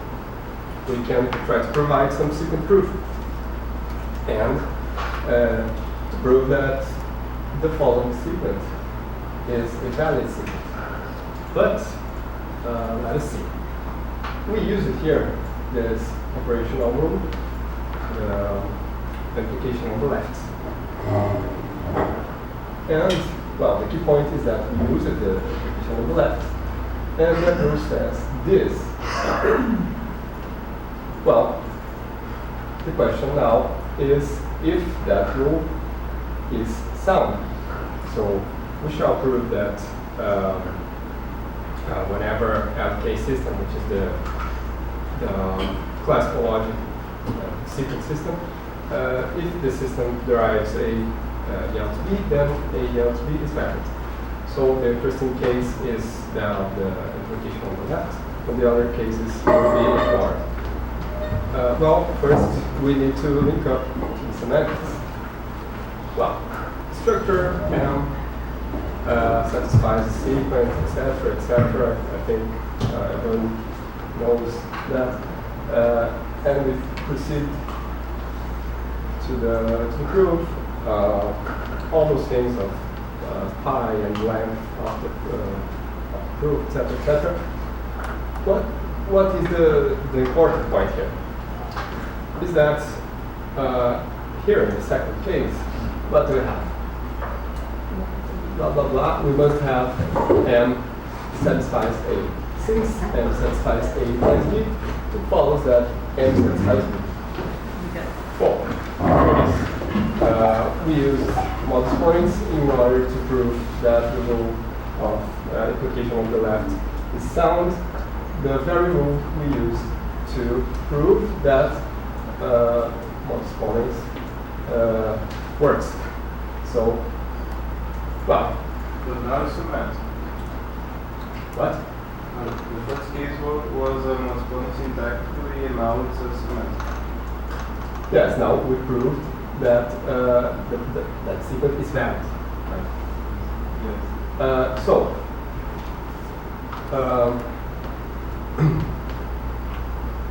That approach is first brought up by Jensen, who thought that the introduction rules represent, as it were, the definitions of the symbols concerned, and the eliminations are no more than the consequences of these definitions.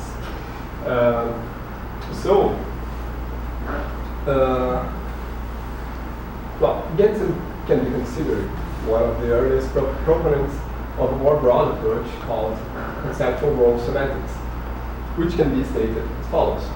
The view that the meanings of expressions of a language or the contents of mental states are determined by the role of the expressions or mental states in inferences.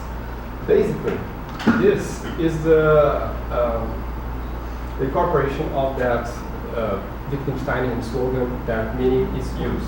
Some authors textually admit that. So, well,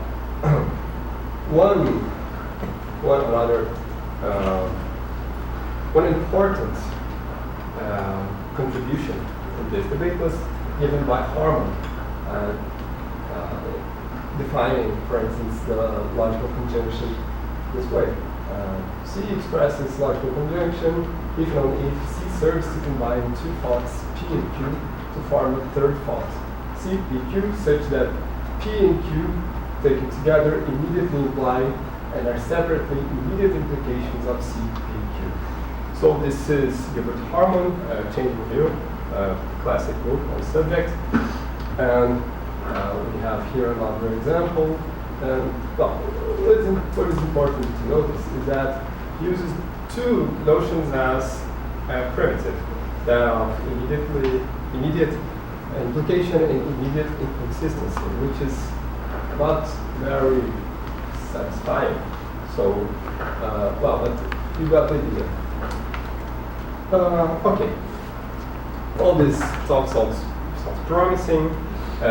Intuitive captures the idea that we justify the use of modus ponens by saying something like, well, if you don't accept the rule, it's because you didn't understand the meaning of conditional.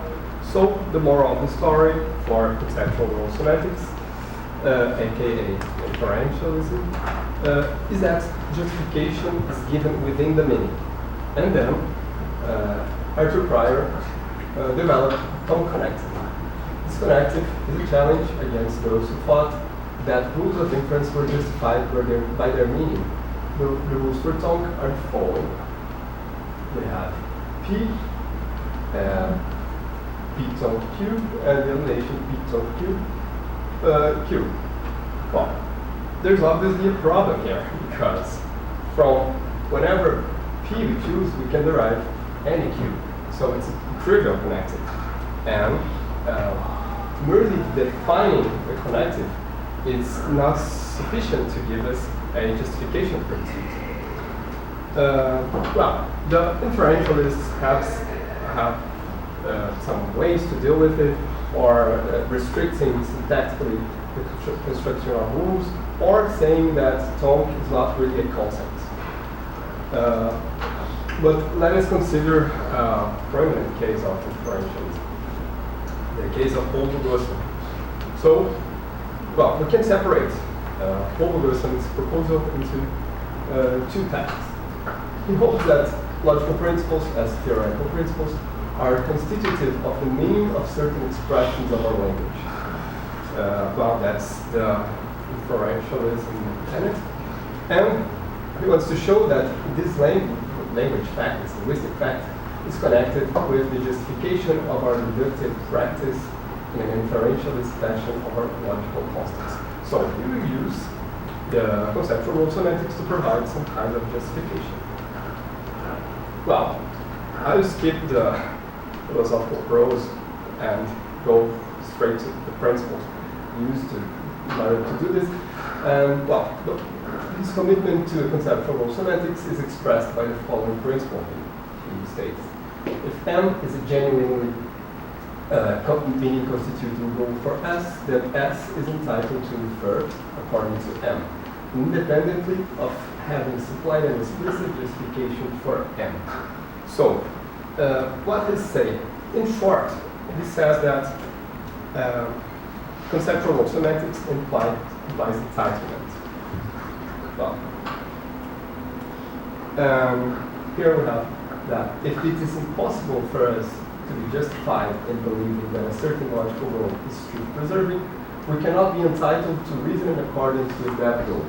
So, notice that there are two notions, important notions used here. These rules are fixed by this principle, but let me tell you two differences between entitlement and justification. Well, entitlements are warrants that don't need to be accessible to the agents, while justifications usually need to be accessible. And entitlements are the kind of thing we have for the use of rules. Justification is the kind of thing we have for the belief that a certain rule is valid. So you should keep those things in mind. And then we have the rule circular justification tenet. S's rule circular argument for a rule of inference M will confer warrants on S' belief that M is truth-preserving, provided that M is a genuinely meaning-constituting rule for S. So, well, let's come back. Here we have that inferentialism implies entitlement. Here we have that entitlement implies possibility of justification. And here we have that we can provide this justification using some kind of rule circular. What is this rule circular? Well, the difference between a rule circular argument and a grossly circular one is that a rule circular argument depends on the use of a rule, not of a premise. And the rule circular arguments have at least one step according to the rule. And it's not the case that the argument will succeed by the use of that rule alone. So it's a weaker notion of circularity. And here we have some example of how this could work. There's one step according to one's points and this last sentence. Well, there are some issues with the conceptual rule semantics and with the rule circular arguments. Let us consider the first one. Don't people's case. Paulo Castellano gives us this example. There's a thief, Don People. He's hiding in some caves, and police is after him. The police enter the cave and notice that there are two rooms, room A and room B, and a hall. Police go inside and see Don People getting in the cavern. That's the place. Police go after him and notice that he's not in the hall. So the ponies get the following belief. Don People is either in a room A or in a room B. Well, this was not deduced by means of introduction of disjunction from any of these junctions. They saw before Don People get in, and this example showed that knowing the rules of disjunction is not enough to have the disjunction concept. So, to make things more clear, what is the thesis Bogosian is holding on? He's maintaining something like this. It's a biconditional. I'm breaking it into two parts. If S knows the meaning of a concept C, then S accepts a rule R. And another part is that if S accepts a rule R, then S knows the meaning of C. This example shows that knowing the rules is not sufficient for having concept. But we have another case given by, another example given by Williamson, McGee's case. There's a famous article by McGee stating a counterexample to Modus Ponens. And Williamson says, oh, McGee's obviously has the concept of Modus Ponens. He, by some theoretical reasons, see problems in it. Maybe this applies to Graham Priest, who I think his system doesn't use Modus Ponens, but he is a professional logician and he obviously has the concept of Modus Ponens. So they have the concept but refuse to accept the rule for theoretical reasons. And another problem, specifically related to the second task of Bogosian, is that to prove Modus Ponens is more demanding than it appears. Because what we proved here, if that thing succeeds, is that it holds for P and Q, but we need something more general, like a second order thing, which would be more demanding. Okay. Moral of the story, the Williamson, is that life is more complicated than it appears. And the epistemological questions cannot be reduced to questions of theory. So, well, let's go ahead. Now the things may get a little more complicated, but the Wright's proposal is the following. The idea is that we can have entitlement, even we can't have a justification. Hence, we have to abandon LP. So, Wright here utilizes a Einsteinian idea of presupposition. So, we have the following. Whenever you have a presupposition P such that there is no extant reason to regard P as untrue, and the attempt to justify P would involve further presuppositions in terms of no more secure a prior standing, and so on without limit, so that someone pursuing the relevant inquiry who accepted that there are nevertheless almost to justify P would implicitly undertake a commitment to an infinite regress of justificatory projects, each concerned to indicate the presuppositions of its predecessors. We have entitlement for an appropriate C. Well, what does words mean here? To start, let us come back to our example of Modus Ponens. We can think that a presupposition of Modus Ponens is the logical truth correspondent. That P and P implies Q implies Q, something of the sort. And what is this C right here? C is a cognitive project. It's a kind of thing that rules of inferences are. Rules of inferences are cognitive projects. And when we have presuppositions that satisfy these two conditions, the first one is that when we don't have reasons to regard this presupposition as untrue, as the case of logical truth of modus ponens, and the attempt to justify these presuppositions will involve further presuppositions, which means that if we try to justify that logical truth, we eventually will get into infinite regress, as that Lewis Carroll's paradox. Then, that's condition. If those two conditions are satisfied, then we have entitlement for that cognitive project, in this case, modus ponens. Well, so if we accept that in logic we can only achieve entitlement for basic logical principles and not justification, and we accept Wright's treatment, then we have something that is stronger than a mere soundness proof and less stronger than a justification. This could lead us to think that logic is an exceptional case of science. So I just noticed that I didn't talk much about the difference. Oh no, I thought I talked about the justification and entitlement. So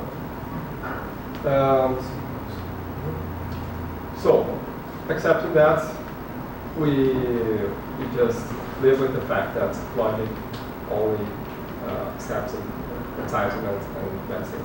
So thanks for your attention.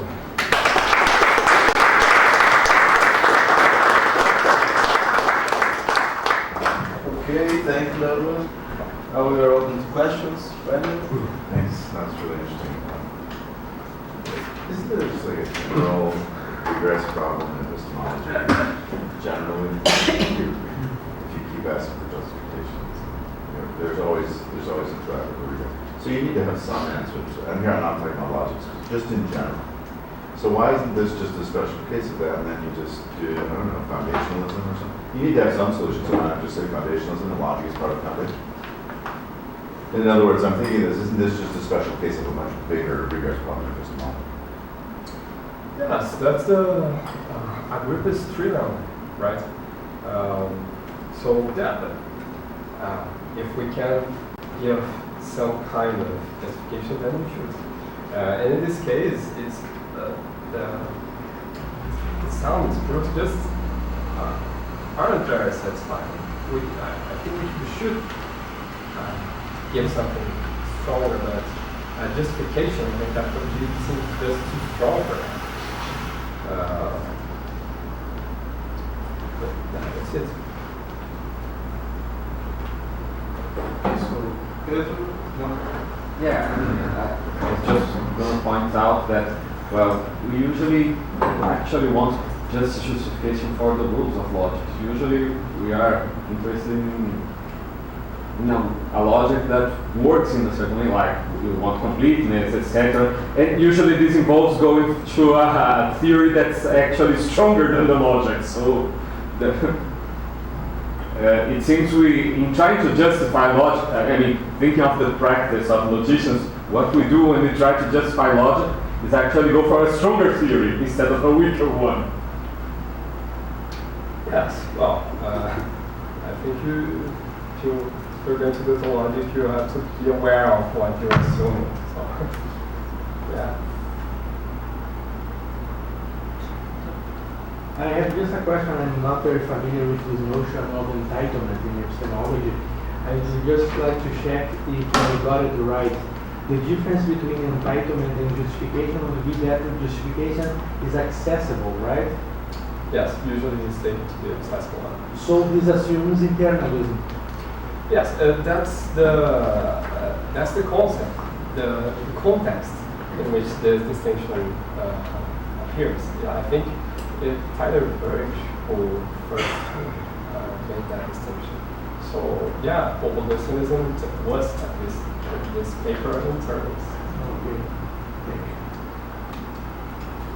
Okay, so I have not a question, but something to suggest. When the whole problem started with tone, right? Yes.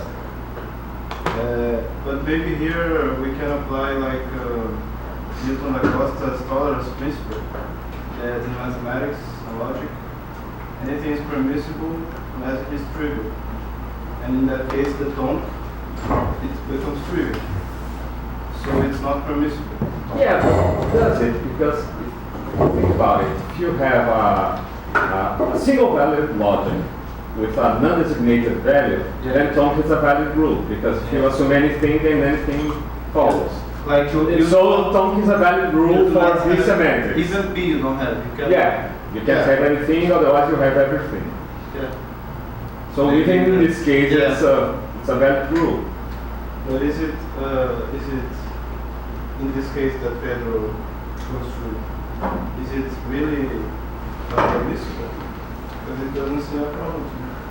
Well, the inferentialists, as I said, have some ways to deal with.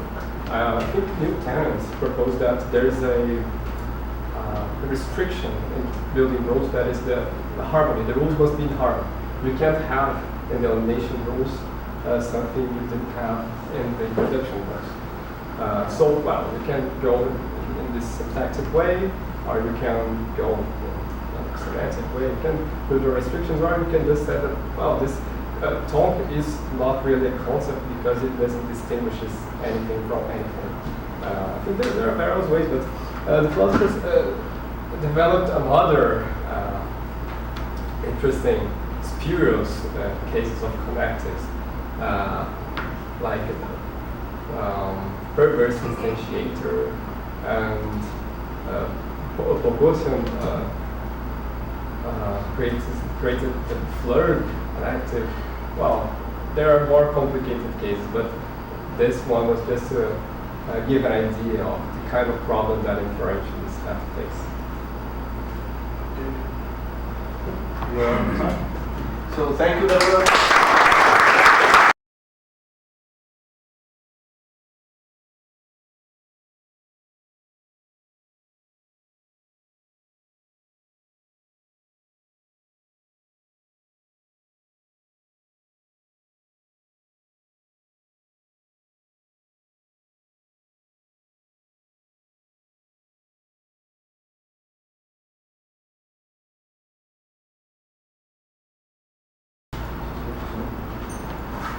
For the last talk of today, we present Kirin Oberhosch, sorry if I mispronounced. Kirin is a PhD student here at CLE under supervision of Rufino, and he is interested in Frege and mathematical logic, natural deduction. So he will present here Frege on inference and deduction. Thank you, Rafael. Thank you for, first of all, thank you to the organizers. It was a great workshop until now. And thanks that I can present here. So my theme is freedom, inference, and deduction. This is a generic title, but what the kernel of this is that Frege had the thesis that it is only possible to infer from true premises, but that from this he distinguished deduction. There's some textual evidence that he says that deduction just establishes the truth of a conditional and not of a conclusion. So I focused a bit the focus when I worked on the presentation from the abstract, because actually there's not a lot of evidence that he has a notion of deduction. But I will go by indirect evidence that Frege has some notion. It's kind of easy. I have two parts. The first is there's a translation. Frege claims that there's a translation from hypothetical proofs to conditional proofs. Hypothetical proofs is derivations from hypotheses which we don't have to judge as true. Conditional proofs, we have conditionals where we judge each premise as true. And then there's in the literature, recent literature, the hypothesis that Frege had an anticipation in some parts of the direction we went. But I will go just by some passages. So first the translation. In 1903, Frege corresponded with Hilbert and status of dependence proof in Hilbert's Grundlagen der Geometrie, and he criticized the notion of independence proofs. From Hilbert, he makes clear what is deduction, what is the dependence and inference, and it is really explicit. What the thesis: only true thoughts can be premises of inferences. Therefore, if a thought is dependent upon a thought group omega, then all the thoughts in omega that are used in the proofs must be true. But one might perhaps object, surely one can make deductions. Here he speaks of deductions, Folgerungen in German, from certain thoughts purely hypothetically, without judging the truth of the latter. Certainly, purely hypothetically, but then it is not these thoughts that are the premises of such inferences. Rather, the premises are certain hypothetical thoughts that contain the thoughts in question as antecedents. Even in the final result, the thoughts in question must occur as conditions, whence it follows that they were not used as premises. For otherwise, they would have disappeared in the final result. If one has left them out, one has simply made a mistake. Only after one of the thoughts in question has been admitted as true can one omit it as an antecedent. This occurs through an inference having as one of its premises the thought now admitted as true. So this is the translation I was speaking of. So a question which arises, is this possible? How can we formalize indirect proofs where the premise is actually false? So Frege in his lectures on foundations of the logics in mathematics, Carnot attended these lectures, gives this example that in indirect proofs it looks as if consequences are being drawn from something false. As an example, suppose we have to prove that in a triangle the longer side subtends the greater angle. So we have to prove that if B is greater than A, then AC is greater than BC. We have the premises: if BC is greater than AC, then A is greater than B. If BC is equal to AC, then A is equal to B. 3, if not AC is greater than BC, and if not BC is greater than AC, then BC is equal to AC. 4, if A is equal to B, then A is not greater than B is not greater than A. If 5, if A is greater than B, then not B is greater than A. So proof of this from an assumption might look like this. We suppose not BC is smaller than AC. Actually, we want to conclude that that AC is greater than BC. So we go by the contrary. Suppose that not BC is smaller than AC, not gamma. There are two cases: BC is greater than AC and BC is not greater than AC. Assume BC is greater than AC, then by 1 we have A is greater than B. And from this by 5 we have not A is smaller than B. This is not zeta. Assume that BC is greater than AC, the other side. From not BC is greater than AC, we have, this is the supposition, we have if not BC is greater than AC, then BC is equal to AC. And from this and not BC is greater than AC, we have BC is equal to AC.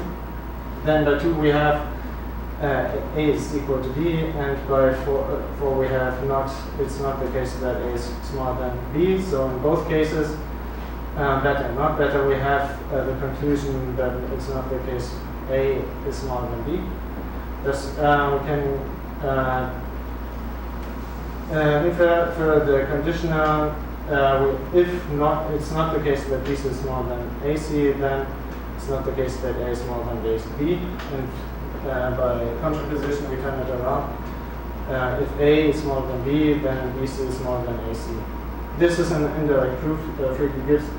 But actually the proof in this way it says you have to formalize it in a different way because you cannot infer something from something false. So this is first the natural deduction. Formalization, we assume not gamma. This is just the structure of the proof I just gave. Not gamma is the hypothesis which is false, and then we have beta and not beta. For both we get not zeta, so we can infer the conditional not gamma implies not zeta, and by contraposition we have zeta implies gamma. Frege says this is an illusion that we infer something from a hypothesis which isn't judged as true. Actually what goes on, we infer conditionals from conditionals. And so from 2 and 3, we see that in 3 the consequent is identical to the antecedent. We can, I call it cut out the antecedent of 2, and we have a new conditional with the premises of 3 and the consequent of 2. We can do this again, and we have from these antecedents a conditional with these antecedents of 3 and of the consequent of 4. And on the other side, we can have a conditional that from BC greater than AC, of course, that is not the case that A is smaller than B. So we have two consequences with one premise differing only in the negation, with the negation stroke. This is Begrüßschrift.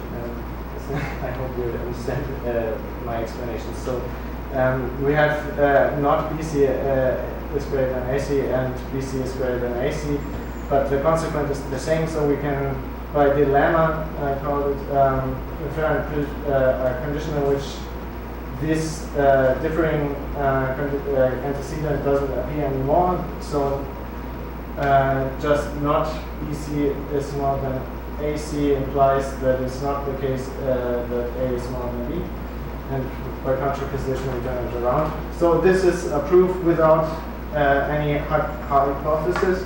And Frege says that this is the correct way to formalize the proof given by the mathematician. So looking at these proofs for a while, I noticed something, a correspondence. If we turn around Gensen's proof, the formalization of Gensen, we have a correspondence between the antecedents and the hypothesis, like gamma, not beta, and the conclusion, not delta, and every subderivation. And here we have the premises of the inference. So there's this correspondence from each subderivation to a conditional.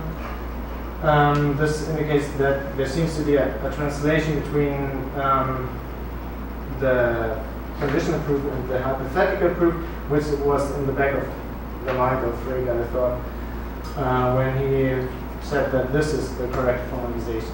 But he didn't know a formal apparatus which allowed to infer from a hypothesis. So some authors have also noticed that Frege's Gedichtschrift in Grundgesetzes has some similarities with the sequent calculus, which Gensen gave. Gensen translated the axiomatic method of Hilbert and Frege into the natural reduction calculus, and from this he translated into the sequent calculus. He showed how to translate it, and from the sequent calculus the axiomatic method. So we see that there's a correspondence between the axiomatic method and the natural reduction, which maybe is in the back of the correspondence I showed you.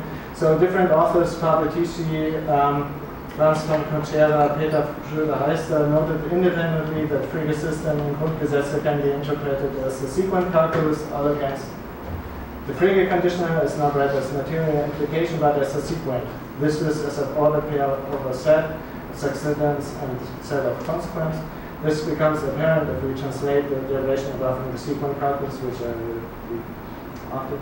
The interpretation of the Frege conditioner as a sequence is in accordance with Frege's meta-linguistic investigation of the conditioner as composed of supercomponents and subcomponents. This is the succedents and the consequence of a sequence. Under this interpretation, there are no open assumptions. The inference is from subderivation to subderivation as in the natural deduction calculus. So these are the three rules. These are not all, which Frege gives in Grundgesetze. The contraposition, subcomponent in a proposition may be permeated with a supercomponent, provided one also inverts the truth values. So this means that I put a negation stroke on each and eliminate the double negations. Inferring B is what I call cut. If the same combination of signs occurs in one proposition as a supercomponent and the other as a subcomponent, then a proposition may be inferred in which the supercomponent of the second proposition appears as a supercomponent and all subcomponents of both safe dimension appear as subcomponents. Equal subcomponents may be fused according to the rule for this is contraction in Benson. And inferring C is the dilemma, but I hope you understood it when I explained the proof. So I made now a sequent calculus derivation with these rules. So we have to see the correspondence, the Frege conditional, which is derived by 3 and 2 by cut. Again, from this 4, we have this one, and on the other side by 1 and 5. This conditional and then the dilemma that is eliminated. So Frege seems to claim that any hypothetical proof corresponds to a conditional proof. This presupposes the deduction theorem where I want to go, which Frege did not bother to prove, just presupposes it. There's some evidence that Frege had an informal notion of the deduction theorem in his writings to his letters to Dingler and Jordan around 1910 and his controversy with Hilbert, which I showed. He distinguishes in these letters terminologically between a mere deduction, Ableitung und Folgerung, and inference, Schluss. Mere deduction proves the truth of a conditional, whereas an inference proves the truth of a consequence. Finally, the first two axioms in the Beschrift seem to be reverse engineered to facilitate the proof of the deduction theorem. This is I will show. Frege thus accommodates the mathematician's proof from assumptions to the axiomatic method. So how he arrived at the two first axioms in the Beschrift, it seems like he wanted to show how we can formalize inferences from deductions in conditional style from axioms. So the anticipation, there's another part in Grundlagen der Geometrie 1884. There he writes, considering the question if arithmetic is analytic against Kant, instead of linking our chain of deductions directly to any matter of fact, we can leave the fact on one side while adopting its content in the form of a condition. By substituting in this way conditions for facts throughout the whole train of reasoning, this is a derivation of train of reasoning, we shall finally reduce it to a form in which a certain result is made dependent on a certain series of conditions. This truth would be established by thought alone, or to use Mill's expression, an artful manipulation of language. It is not possible that the laws of number are of this type. This would make them analytic judgments despite of the fact that they would not normally be discovered by thought alone, for we are concerned here not with the way in which they are discovered, but with the kind of ground on which their proof rests. So I have to explain some things. Frege wants to separate the psychological conditions whereby we prove something or find the truth of something from the logical conditions, which are the conditions of its justification shown by the logical proof. The question whether the judgment is a priori, a posteriori, analytic, and synthetic concern only the logical justification where he corrects Kant, or he modifies the notion of analyticity. If the proof is possible from logic, general logical laws, this is axioms, and it's a conservative limit the definitions alone, then the judgment is analytic. If it is, at least one of the premises is a fact, it is this is an improvable truth without generality referring to particular objects. It is a posteriori. Thus, the aim is to transform in the passage given above, transform a derivation from a contingent particular fact into a derivation from general logical laws.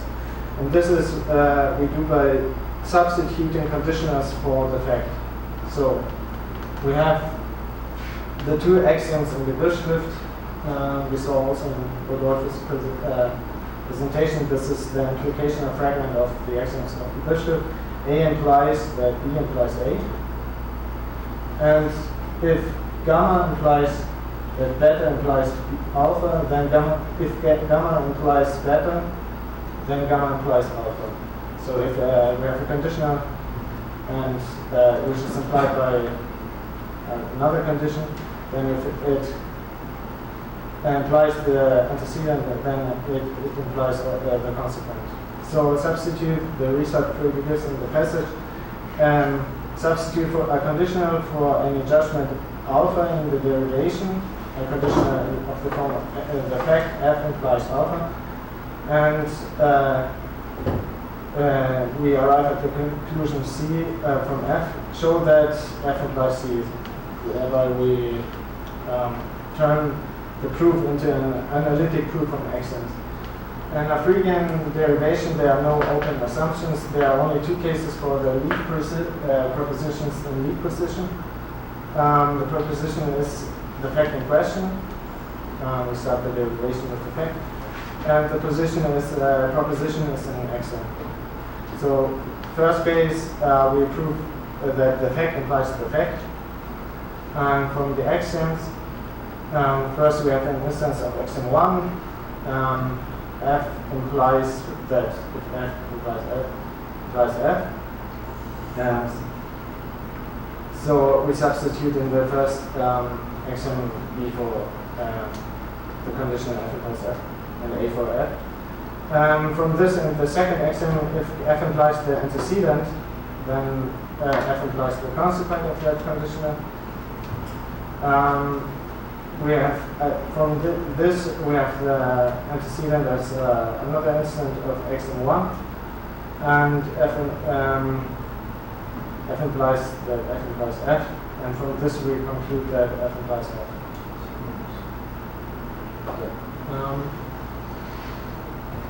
The second case is that after the proposition in case is an axiom, we have to prove that F implies that axiom. This is easy that we have the judgment that A, because A is an axiom. Then we have the instant A implies that F implies A as axiom 1. But from this we can derive with the axiom that F implies A. So the two cases of the lead positions are treated. We can substitute them for F implies the proposition. So further down the derivation tree in the Beschrift, the system at the time of the Grundlagen, from which I have the passage, there's only the inference rule of modus ponens. So every proposition further down the derivation tree results from two premises. These we assume by the adduction hypothesis that they have the form of conditional with the conditional fact as an antecedent. In this way, we have two propositions. F implies beta and F implies beta implies alpha. And we have to derive F implies alpha. So from that premise we have F implies, if F implies beta then F implies alpha. And we have the antecedent also as a premise, so we can infer the consequent f implies alpha. This holds for all the nodes in the derivation tree, so we have f implies c. And we turned deduction from fact into deduction from the axioms. So conclusion from the first part, I conclude that the Frege conditional can be read as implication or as consequence. In accordance with the interpretation of Frege's formal system as a sequent calculus, there is a translation from hypothetical to conditional proofs. Terminological and circumstantial evidence suggests that Frege had an informal notion of the deduction theorem. Question why Frege did not prove the deduction theorem and formalize the derivations from assumptions. We can discuss about that if you want. And the second is, which came up in Rodolfo's presentation, I thought afterwards that if the deduction theorem is a consequence of the implication and fragment of the district, as I showed, the introduction and elimination rule, but the introduction and elimination rule for implication and deduction, which correspond to the deduction theorem and modus ponens, determine implication meaning globally. Why is it that implication is equivocal in the Frege system? So I already Rodolfo will explain it to me, so but if he wants to discuss it, I'm grateful. So thank you for your attention.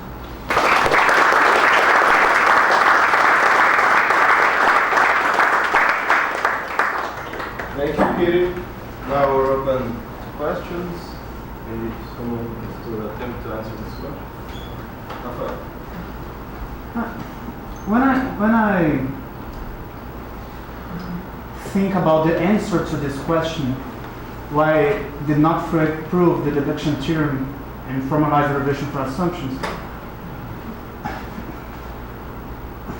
I think about this distinction Frege had in his logic between assertion, the act of asserting or judging something, and the act of just considering something true or false.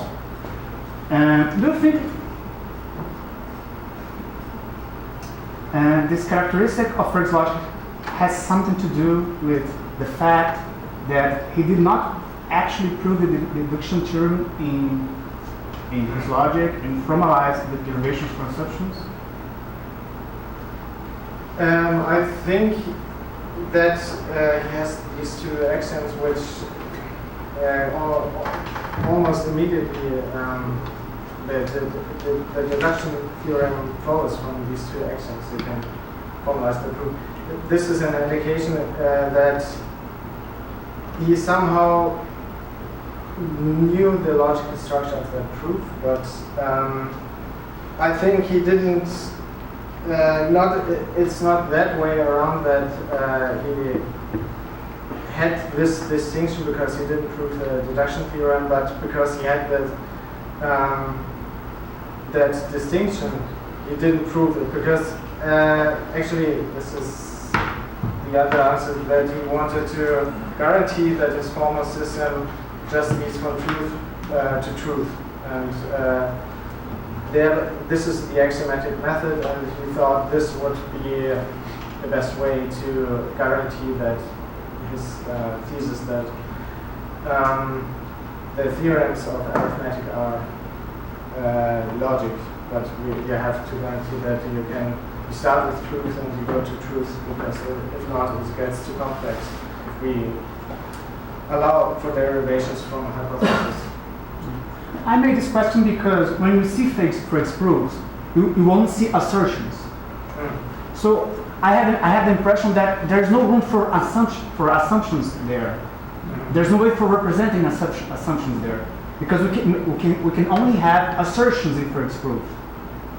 We don't have any room for hypothesis, representing a hypothesis in his formalism. You know? I think that the translation shows that there is room for hypothesis, and he actually calls the antecedent of a conditional hypothesis.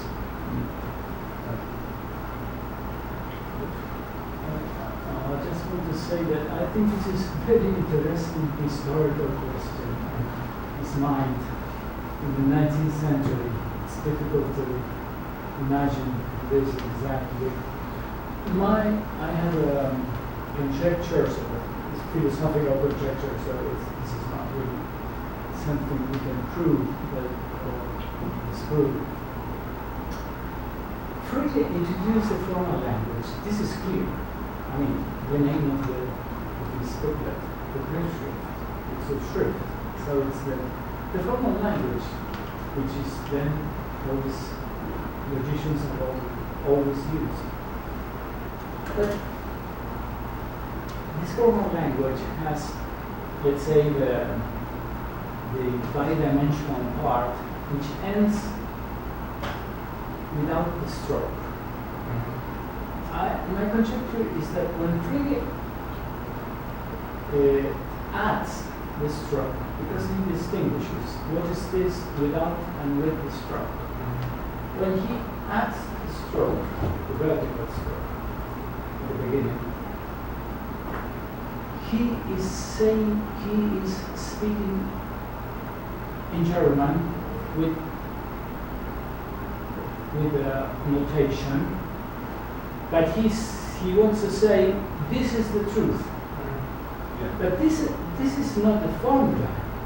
This is, I am a mathematician and I say this is true, as if it were something about triangles and axiomatic given by Euclid or something like that.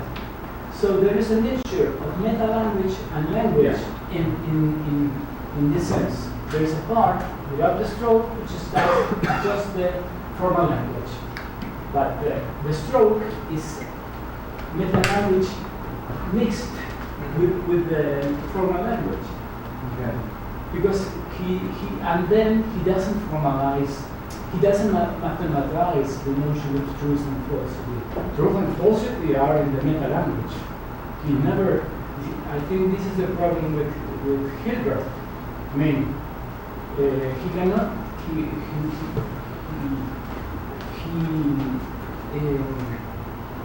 justifies his actions in terms of truth and falsity in the meta-language. That he wouldn't make a truth table or a table that would work nowadays with a model. And this is a problem for if he will be dependent on these models. So the sort of model aspect is in the meta-language. Then the syntax alone is the system. Okay, with that stroke, he defined the judgment stroke this way in the graph shift. Yeah. He says, adding the judgment stroke is saying that I recognize that what follows is true. Yes. Or what follows is the truth.